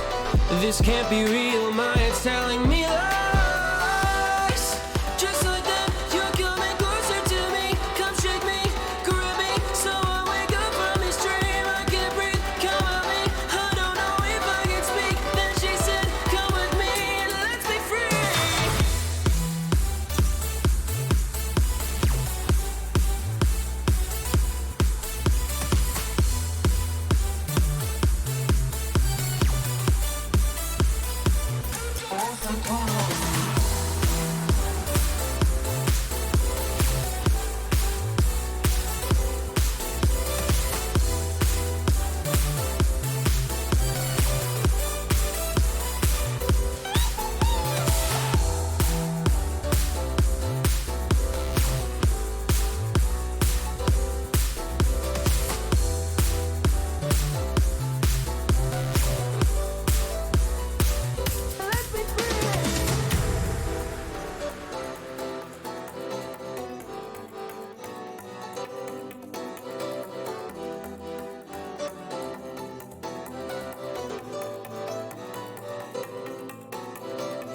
The night is young and I think this could go far.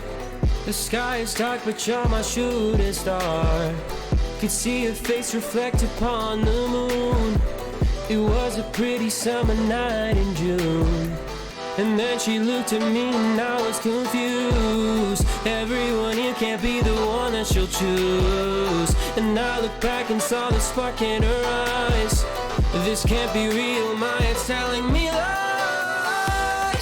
Just like that, you're coming closer to me. Come shake me, grab me, so I wake up from this dream. I can't breathe, come at me. I don't know if I can speak. Then she said, come with me, Alrighty, let's be everybody, welcome free. to game number 3 in the series between Attack Titan and, of course, Cosmic Gaming. If you stuck with us from the start, cool. If you're just joining us, that is also very nice. Welcome, very nice to have you.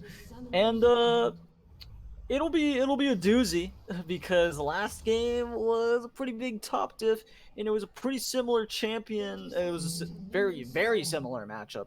I would argue this one's actually worse for the Wukong who lost it last time, playing the Wukong as well in the last game. So we'll see if he's able to change anything up, but I don't see him doing that. I feel like it's just gonna be a bad time for the Wukong. So we will definitely see. Right now, they are covering the jungle entrances as a standard 5-point, and yeah, this game could really go either way. I definitely think it could go either way. Overall, though, I think the execution is going to be a lot easier on the side of the Attack Titans. You have one thing that you want to do, and you're just going to do it. You know, find that target, beat them down real fast, get those Darius resets, or get those Silas resets, get those Silas ultimates going. I think that's how you play. And if you're Vayne, you just, hit whatever's in front of you. Just auto. That's your job. For Cosmic Flow, though, they're going to have to look for flanks. They're going to have to find the right targets to use your Nether Grasp on. You have to find the QSS list targets. And as Kindred, you're just going to have to try and burst out as much as you can. I would like to see a Runance personally here. I want her to be autoing as many targets as possible at the same time, because that's what you need to do. You need to try and shred everyone down at the same time. For sure, being able to shred everybody down is a great ability to have, and if you can do it, you should definitely take it. And Callista, one of those champions that can do it for sure, as long as you have that Runance, as not really looking for anything too crazy. Gonna be able to get some I believe she's gotten all of this. No, I think she's missed one maybe so far. As Yeah, I think one. Yep. Yeah. Ended it there on 11. 2 waves. They might actually be able to freeze us. Okay, never mind. Nope. Main autos and drags the minions down under the tower. So that was very short-lived. And now that I'm thinking about it, I think Vayne may have missed XP because it was when one of the caster minions died. Oh, that's and there were true. 3 left. Yeah, I didn't see how, but they must have lost some XP at some point there. Yeah, maybe a little bit late there with that leash. A little bit late to cast that XP. But, you know, right now we just see... Oh, early Guardian proc too. Definitely going to be helpful. But this bar sustain going to be very, very nice. Just those little shrines helping out a lot. But like we said in the top side, look, Darius has that big push. Has that pretty massive CS lead, but Wukong's going to try and catch most of this wave here. But the Darius can just heal off the clone anyway, so it doesn't matter. Has that level 4, pulls him back in, looking for more. That's a lot of damage, and that bleed is going to hurt a lot. Yeah, doing a good bit of damage, and of course, if they go in any more, that's going to be a bunch of minions hitting the Wukong, so you can't really trade any more than that. Oh my goodness. Alistar looking for a play onto the Vayne. Vayne getting very low. The Ignite ticking down will not be enough to kill her. She steps up, she could die to the Callista, and it's so close! She is on death's door right now, does get healed up a little bit by the Bard.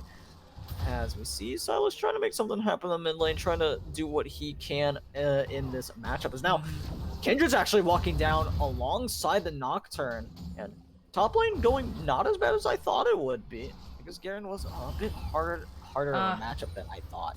Well, the mana is definitely going to be an issue here for Cardinals. He just burned the last of his pool just to trade back against the Darius. Sure, he's down only 2 CS, but look at his mana, and look at the Darius's health and mana. He's going to be fine. Very, very happy with that. Has the big mana lead, is just going to be constantly bullying out this Wukong. Guardian is up for the Bard here. Not going to look for the dive just yet, just looking to try and grab some plates potentially. Just not able to proc the Demolish though. No, if he does get the Demolish, I believe that would be a plate going over, but since he's not able to get it, it's very unfortunate. And now, Wukong backing in a place where Darius is allowed to stop him, and does so, takes the opportunity to do it. Now Wukong is going to try to back again, should be able to get this one off no problem, and also gets to walk back to base. Or walk back to lane, rather, from base. Oh, nope. He uses the teleport. Interesting. So both the Sololators opting to burn that teleport. The Darius taking a lot of damage, has no teleport. So the wave state was definitely in Darius' favor. Going to try and freeze that under his tower. Good TP from Wukong to deny that freeze. Malzahar TPing for tempo as well, pushing that last bit of wave. Has that mana there, grabs that lost chapter. We see the Lucidity boots there on Silas, just getting the cooldown as low as possible, trying to get as many Kingslayers off in a fight as you can, and also get your ultimate there. Get those going for you. Yeah, for sure. And something interesting about what Wukong did is that he also denies about half a wave, maybe a little bit more than that even, from the Darius, which is a good bit of gold, good bit of XP. I'll start looking for just a combo, nothing more than that, nothing too crazy. As Callista doing a good job of having her her Ren stacks on a minion about to die when she goes for a Ren onto Vayne as well. Demolish gonna hit, and that's a turret plate going over to the bot lane of Cosmic Flow. Good invade coming in from the top side, clearing some vision, trying to help this Kindred get her stacks. Not able to actually grab that Gromp up, but they did have the priority where they needed it, and are just looking to help out their jungler wherever they can. So, well played from them, but look at this bot side. It might be a sneaky dragon coming in from the side of the attack Titans there, or a gank on level 5 or level 6 not available for Tito on that Nocturne. Looking for something though, looking to try and make it happen. The Alistar has full combo though.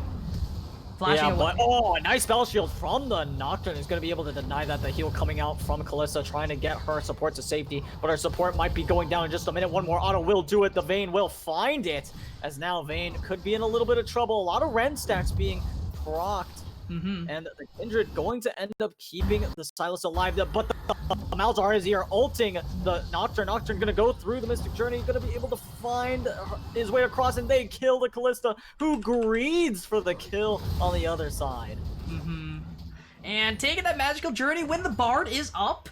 Not the greatest play there. Gets punished for taking that. And this gold lead not going too well for the side of Cosmic Flow. Just over 1k in the favor of the attack Titans there, pushing in these waves, just making things very, very happy for themselves there. You see the Mountain Drake still alive, but Alistar. Oh, that is heartbreaking from the Wukong. Does not hit his ultimate. Nocturne here to gank in the mid lane, trying to find something. Will not be able to find much though, as Kindred is here to answer. And because it just barely misses Darius, Darius is allowed to live. He did have to proc Ghost, but that is a little better than procking his flash for sure. Great, move speed there. Another Zoomer scene in the top side. This time it's going to be with the Summoner spell rather than the item choices. But Darius, very good at running away, but also very good at running you down. But good respect from him after seeing that Alistar just poke his head out just a little bit, ghosting away, proccing that instantly. Yeah, for sure. Knows he can't really win that fight. Might feel powerful when you're playing something like the Darius, and might want to try to 2v1 your way out of that. But he did also build the plated steel caps first, so not gonna really be allowed to do what he wants to, or like make those plays happen, because he doesn't really have the damage right now. But it looks like Attack Titans are going for the Dragon right now, and should be able to pick that up with little to no contest. Yep, able to grab that one up there. They do have that bot lane prio, and the Bard just zoning away two of them.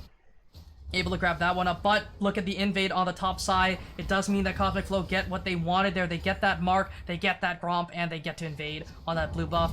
They are exchanging it for their own though, but look at the Bard. Bard going to be able to get away with the magical journey, and is just fine. Gonna even clear out some vision as well at the end of that, as Alistar not gonna be able to find much other than that combo from before, as now Darius might be in some trouble finally, as he has to flash away from his aggressors and should be able to be just fine. Nocturne ulting onto the bot side. Kalista could be in some trouble. Gonna get feared up in just a second. The Vayne's gonna find herself a kill. Might find herself a double kill as well. One more auto on to do it. There it is, as Nocturne makes a play on the bot side while Cosmic Flow make a play on the top side, resulting in no kills and just some money. It's 3 shared plates though, so that may have looked very bad for the Darius, but it's not as bad as it could have been, especially because of what happened on the bot side, and Kindred also has to give up her mark because of that rotation up to the top side. It did unfortunately RNG itself down to that bottom scuttle there, so Kindred just not able to get those marks up as early as she wants to. And they did lose a lot though for that play. They got a couple of plates, but is that really worth it considering what happened bot side? I mean, you have Vayne, who's 4-0. She has all the kills on her team, and she also just got a tower plate to herself. She is insanely fed right now. Kalista still should be actually more powerful than the Vayne teleport coming through to try to get something done. Kalista doing what she can. The Ren's not going to be enough. Oh, the Q is so close to taking down Vayne. And as I said, Kalista was actually, even though Vayne has all this money, she had 2,100 unspent. So Kalista was stronger than Vayne, I'd say. That was definitely a winnable fight if she had heal up. I don't think it was. I'd like to think it wasn't up in that. Me too. I hope it wasn't. I really hope it wasn't, because yeah, that would have been it. That would have been it. That would have been it. That was a 1 auto difference. 1 auto would have done it. Daybok able to make it happen there. Down 8 CS, but hey, you take that for having 5 kills here in 11 minutes. All the kills, like you said. And the Darius, they're also able to get a solo plate, up 20 CS. Very, very happy there as that solo laner. And even though he did get ganked there, he's still 500 gold up on his lane opponent. Very happy there. But you did see the TP also denied the Kalista her exit route, but it was canceled by the Malzahar. Unfortunately, the Kalista was not able to make the outplay. Did get solo boloed by that Vayne. And we do see some rotations, though, on the bottom side. They're looking. Yeah, Bard is in a lot of trouble here. Does have the magical journey available to him. Will he be able to use it? Gonna ult himself. This could actually be a kill for Kalista, if anything. And Kindred's unfortunately gonna take that one. But Vayne does so much damage and just erases Kalista from Summoner's Rift. But Malzahar is here as well to get something done. And now Nocturne trying to make a play onto the Wukong. Wukong's just going to be able to walk out no problem, as Malzahar can... Oh, Wukong's actually going back in onto the Nocturne. Does have the E available, does have his ult available as well. Will knock up the Nocturne and is doing as much as he can, trying to find the kill. Flash forward, a Q will do it. He has it up. There it is. And W's to safety. Finds himself a solo kill. Silas not able to avenge his teammate.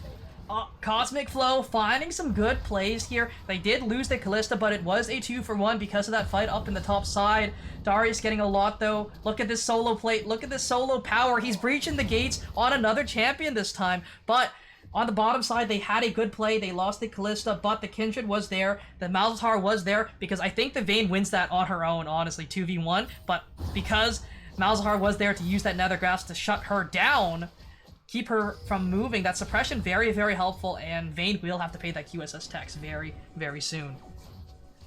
Yeah, I'd be surprised if she didn't get it, like, next. I really think she should. The longer she goes without it, the more she's allowing the other team to get into the game, which is really bad because there will be a fight at some point where Malzahar will ult Vayne and Callista's gonna get the kill. And that's gonna be really, really bad. Of course, she doesn't have a shutdown anymore, so it's not the worst thing in the world. No one has a shutdown anymore. I imagine someone on the side of Attack Titans will be getting one at some point soon. I hope so. Actually, you'd think Vayne wouldn't. She needs to get like a couple more kills or start getting a CS lead to get, like, if she got this kill right here, I think it would be there. As Alistar, definitely very caught out in his own jungle, is going to use his W to get himself away and ults to give himself some more survivability as this dragon comes up in just a second. And could be another fight opportunity for Cosmic Flow, as you know that Wukong wants to try to teleport into this fight, but Darius is not going to let that happen if he can help it. He has that Apprehend to shut him down, shut away that TP, but the Wukong backing away into the middle of his towers, and the dragon is started up here by Cosmic Flow. They're looking to try and shred it down fast. There's just no answer coming in from the side of the Attack Titans, and they're just able to get it for free.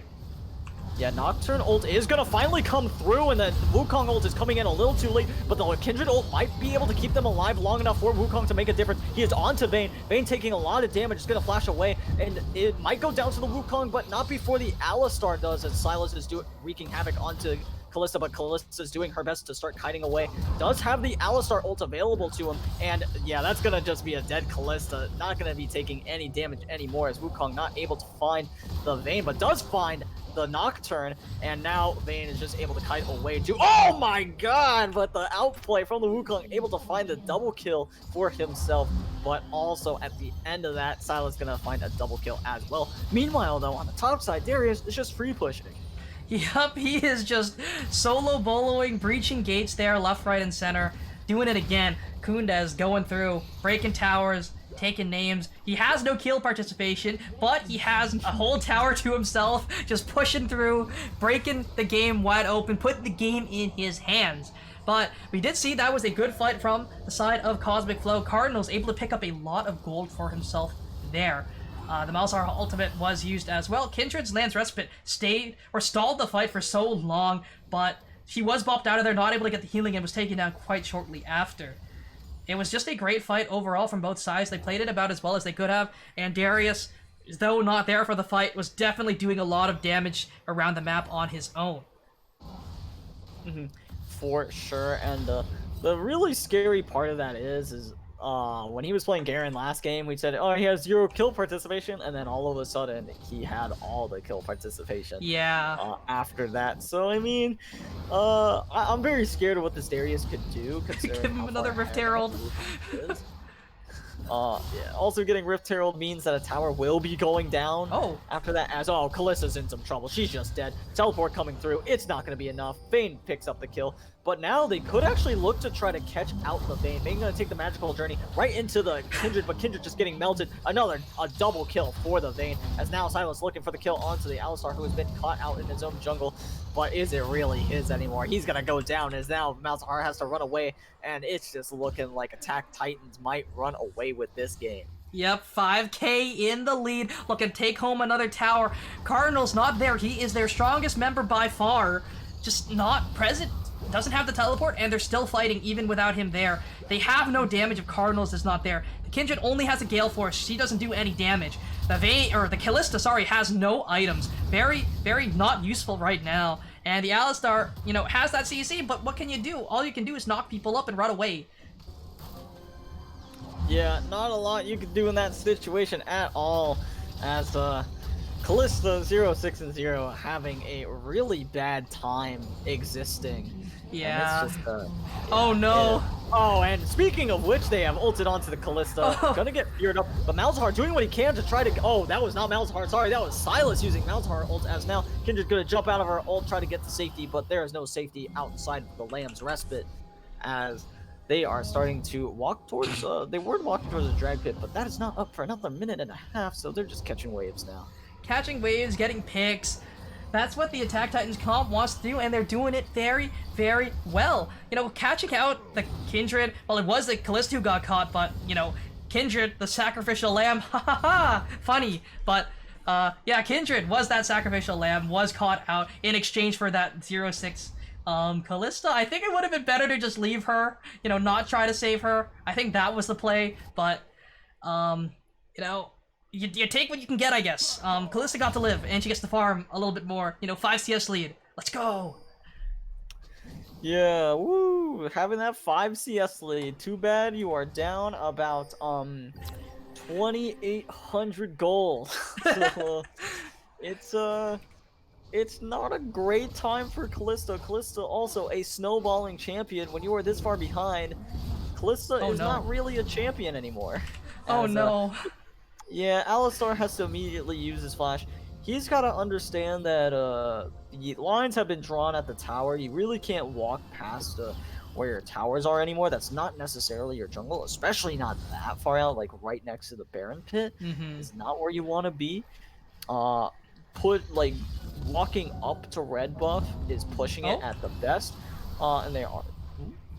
Okay, I don't think there's going to be a fight breaking out quite yet. Oh, Nocturne's ulting, he's going in, he wants to try to find a play, as he's getting very low. He will be knocked out as the ult has come in onto Darius. Darius doing what he can, but the knockups are coming through. Malzahar finds a kill. Silas doing what he can with the Alistar ultimate to find a kill onto the Kindred, and does so. Now he's looking for the Malzahar at the end of this, and he might be able to do so, but Alistar is trying to do something back as Silas gets very low. The shutdown comes through as now Wukong trying to look for the Vayne. Goes in, is exhausted, doesn't have the damage because of it, as now Alistar going in, but the flash from the Vayne is just too good, as this is going to be another kill going over to the Vayne in just a second, and Malzahar can't do anything about it. Might just die to the Vayne and the Bard, but they don't know where he went.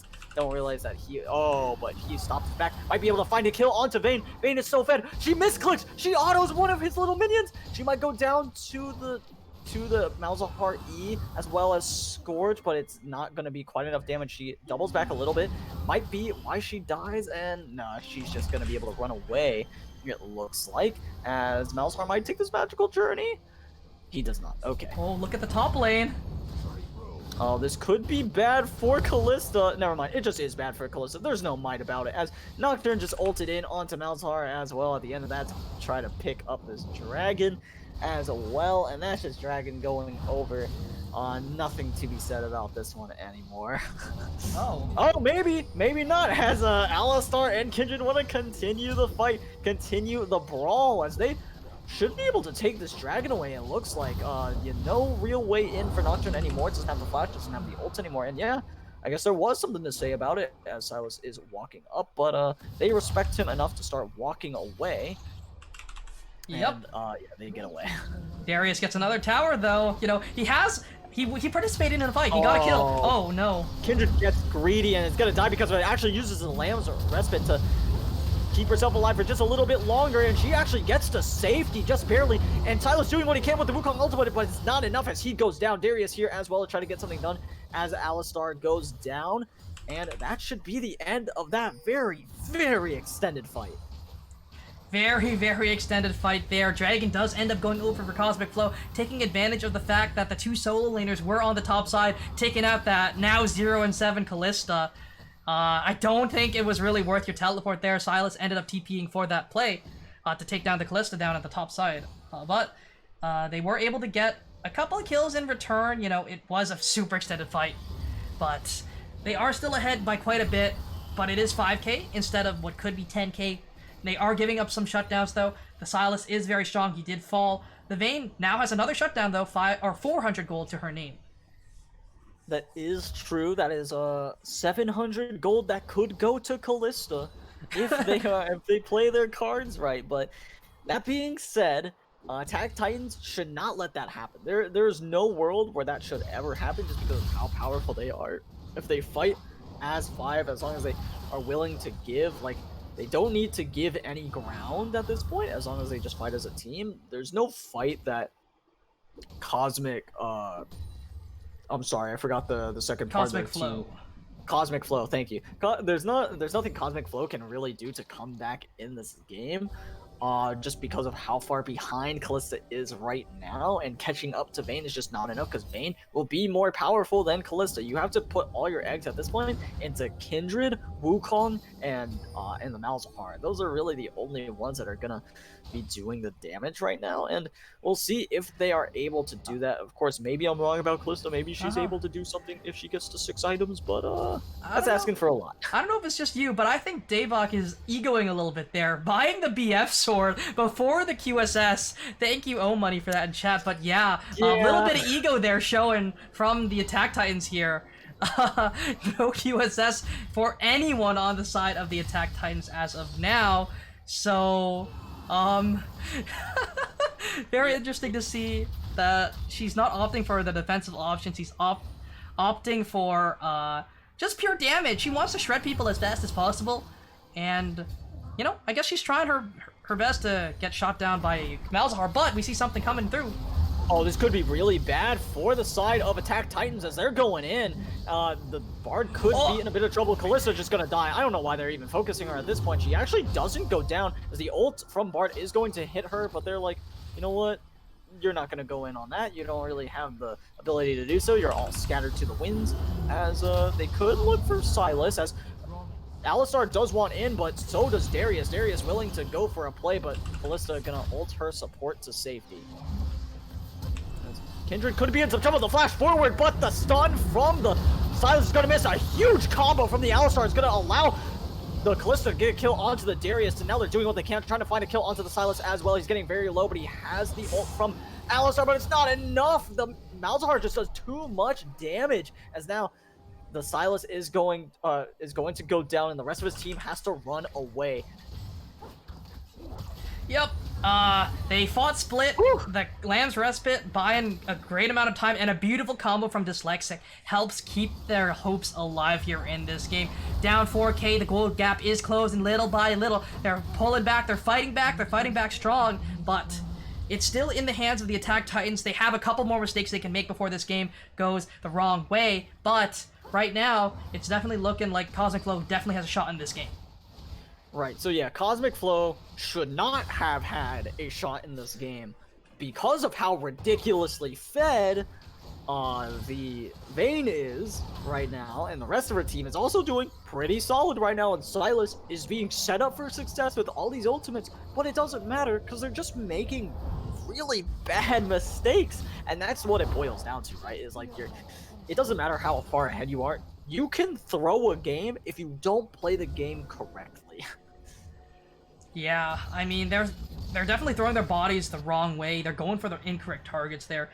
And, like I said, the ego's hurting a lot. No QSS? That's not ideal there. You get shut down instantly. You can't do anything. You're shut down before the fight even starts. They are looking for this dragon, though, and they have the vision set up for it. They're looking to take it down potentially. They have everyone there. Yeah, and having that Malzahar ult up for the Vayne, and it looks like they actually might just give this dragon away. And I don't mind that call at all, especially seeing as how they're so set up in this river. The other side of Attack Titans are pinging the Baron right now, and they're looking to try to get set up on it on the side of Cosmic Flow. I doubt they're going to get some real vision set up here. Maybe they some could shallow catch wards. them on the rotation. If anything, and they're looking for a combo onto the Silas. Silas getting very low, does steal away the Alistar ultimate, is about half HP, doing what he can to survive, does back and does have the teleport to get back in with that Alistar ultimate, could make something happen with it.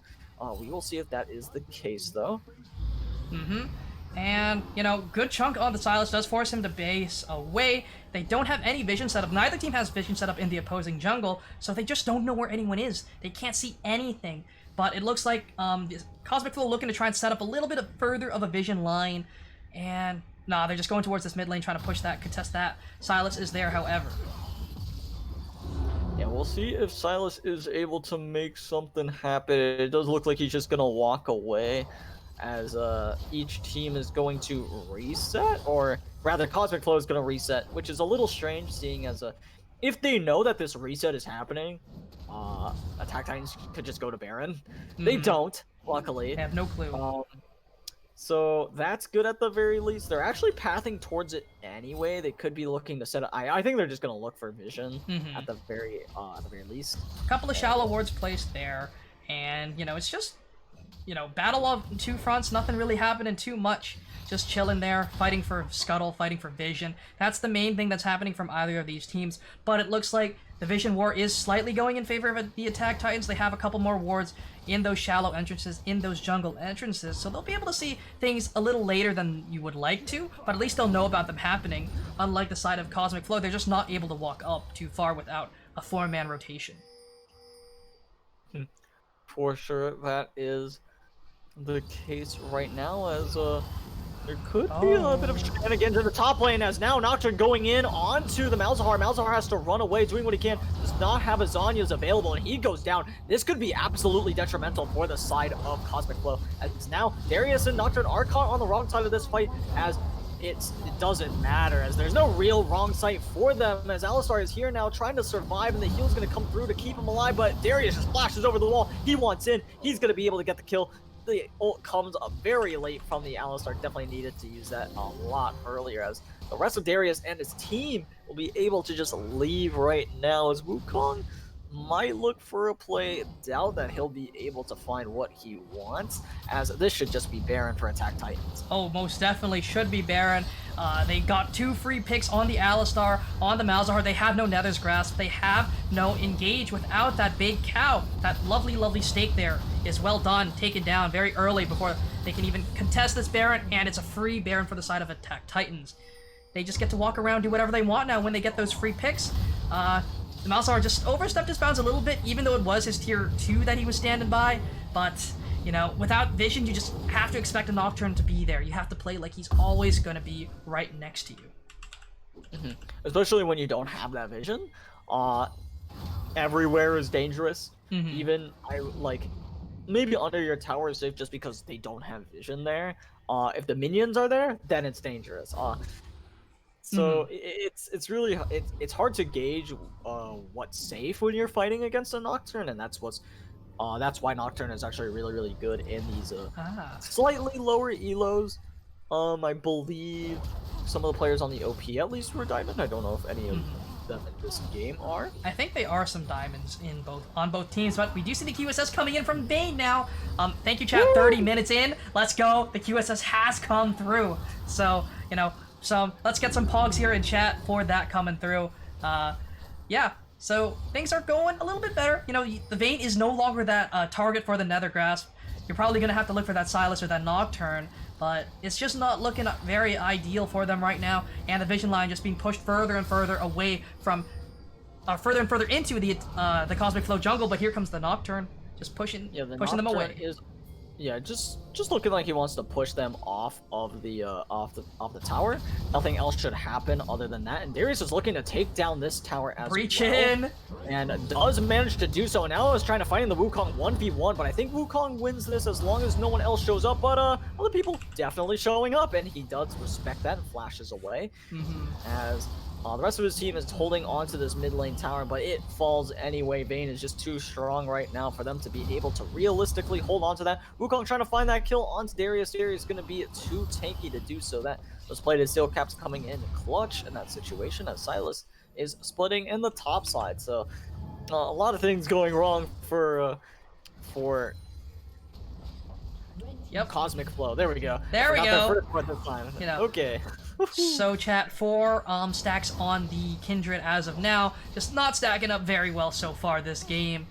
Not able to get that extra range upgrade yet. So, you know, just not very useful this game. For sure. Not the greatest time for them, as we will see Cosmic Flow hold on to their towers, their inhib towers for now. I believe they held on to all of them. I think they lost top one, no? Oh, did they? Yeah, I think you're right because they have 7 towers to their name. So top lane tower has been taken, the inhib tower rather. So they did hold on to their bot and mid ones, but Silas was doing a lot of work in that top lane. So Most definitely. But they're collapsing on him right now. He has no way Yeah. out.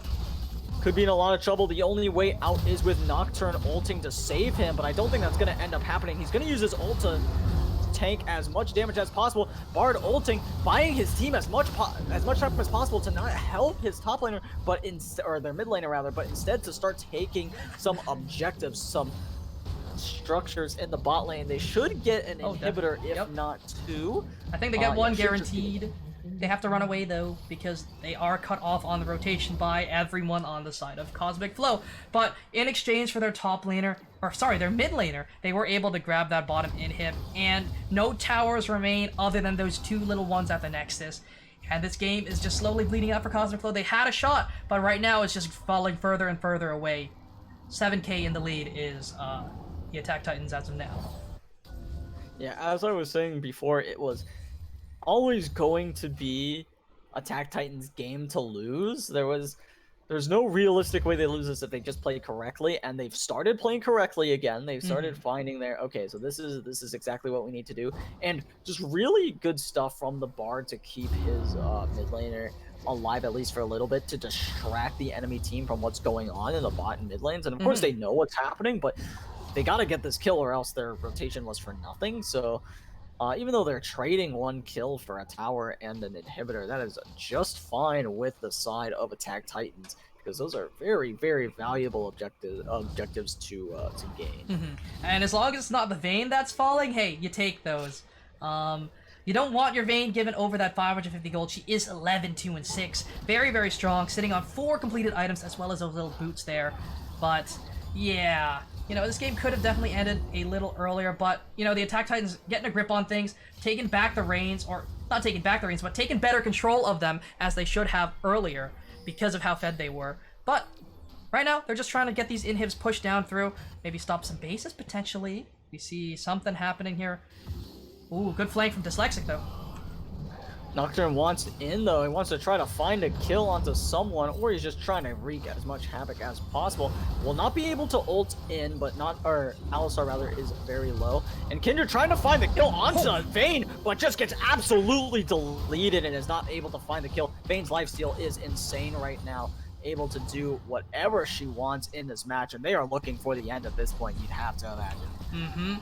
Kindred has fallen. They have no Lamb's Respite to fall back on, but they are just going to take all the inhibs now. Darius up in the top side. Kunda's grabbing that last inhib down, and now it is just going to be double supers in every lane. You know, so actually they decide to go for Baron. They're trying to play it as safe as possible, which is weird. The game was pretty over, in my opinion. I don't really think there's anything that they can do after that. Especially when Nocturne has GA. Darius is insanely tanky. It's insanely fed. He's almost Flame Horizon the Wukong. Vayne is a monster. 12, 2, and 6 at this point. 700 gold bounty. But now they're giving a chance for Cosmic Flow to try something, but they're not really going to be able to find anything as yeah, it's gonna take a monumental throw for Cosmic. I think it's going to take a couple of monumental throws for them to be able to win this game. There's no Baron up, there's no Elder up, there's just no win con for Cosmic Flow that's available just yet. And because the Baron was taken away by the Attack Titans now, they have this pushing power that they want. They do have a very low range comp when it comes to actually dealing the damage. Sure, Nocturne can engage from like 10 screens away, but Silas, pretty short ranged. He needs to land those chains to get in. Vayne, 525 auto range, not long as well. But I think they can just ARAM it through. They definitely have the strength. They're paying it towards that mid lane. Silas split pushing top side, Darius split pushing bot side, and they also have the Nocturne who's able to rotate very quickly with the rotation with the Paranoia. Yeah, for sure. Once they get that top lane pushing, Darius can just come down at this point, or they're just gonna all meet up in the base. Of course, that is a little dangerous just because Darius doesn't have the teleport, so if they get engaged upon it, could be a little bad. But Nocturne has found himself on the other side of the map. Or my bad, Silas was the one on the bot side. So they're actually looking to go in. I think this is the plan from Cosmic Flow, but they're not allowed to do so. They're now pinging towards Darius. Darius could be in some trouble. The rest of his team has to follow if they want to try to make something happen here, as Darius not having a fun time. Nocturne looking for the ult inside.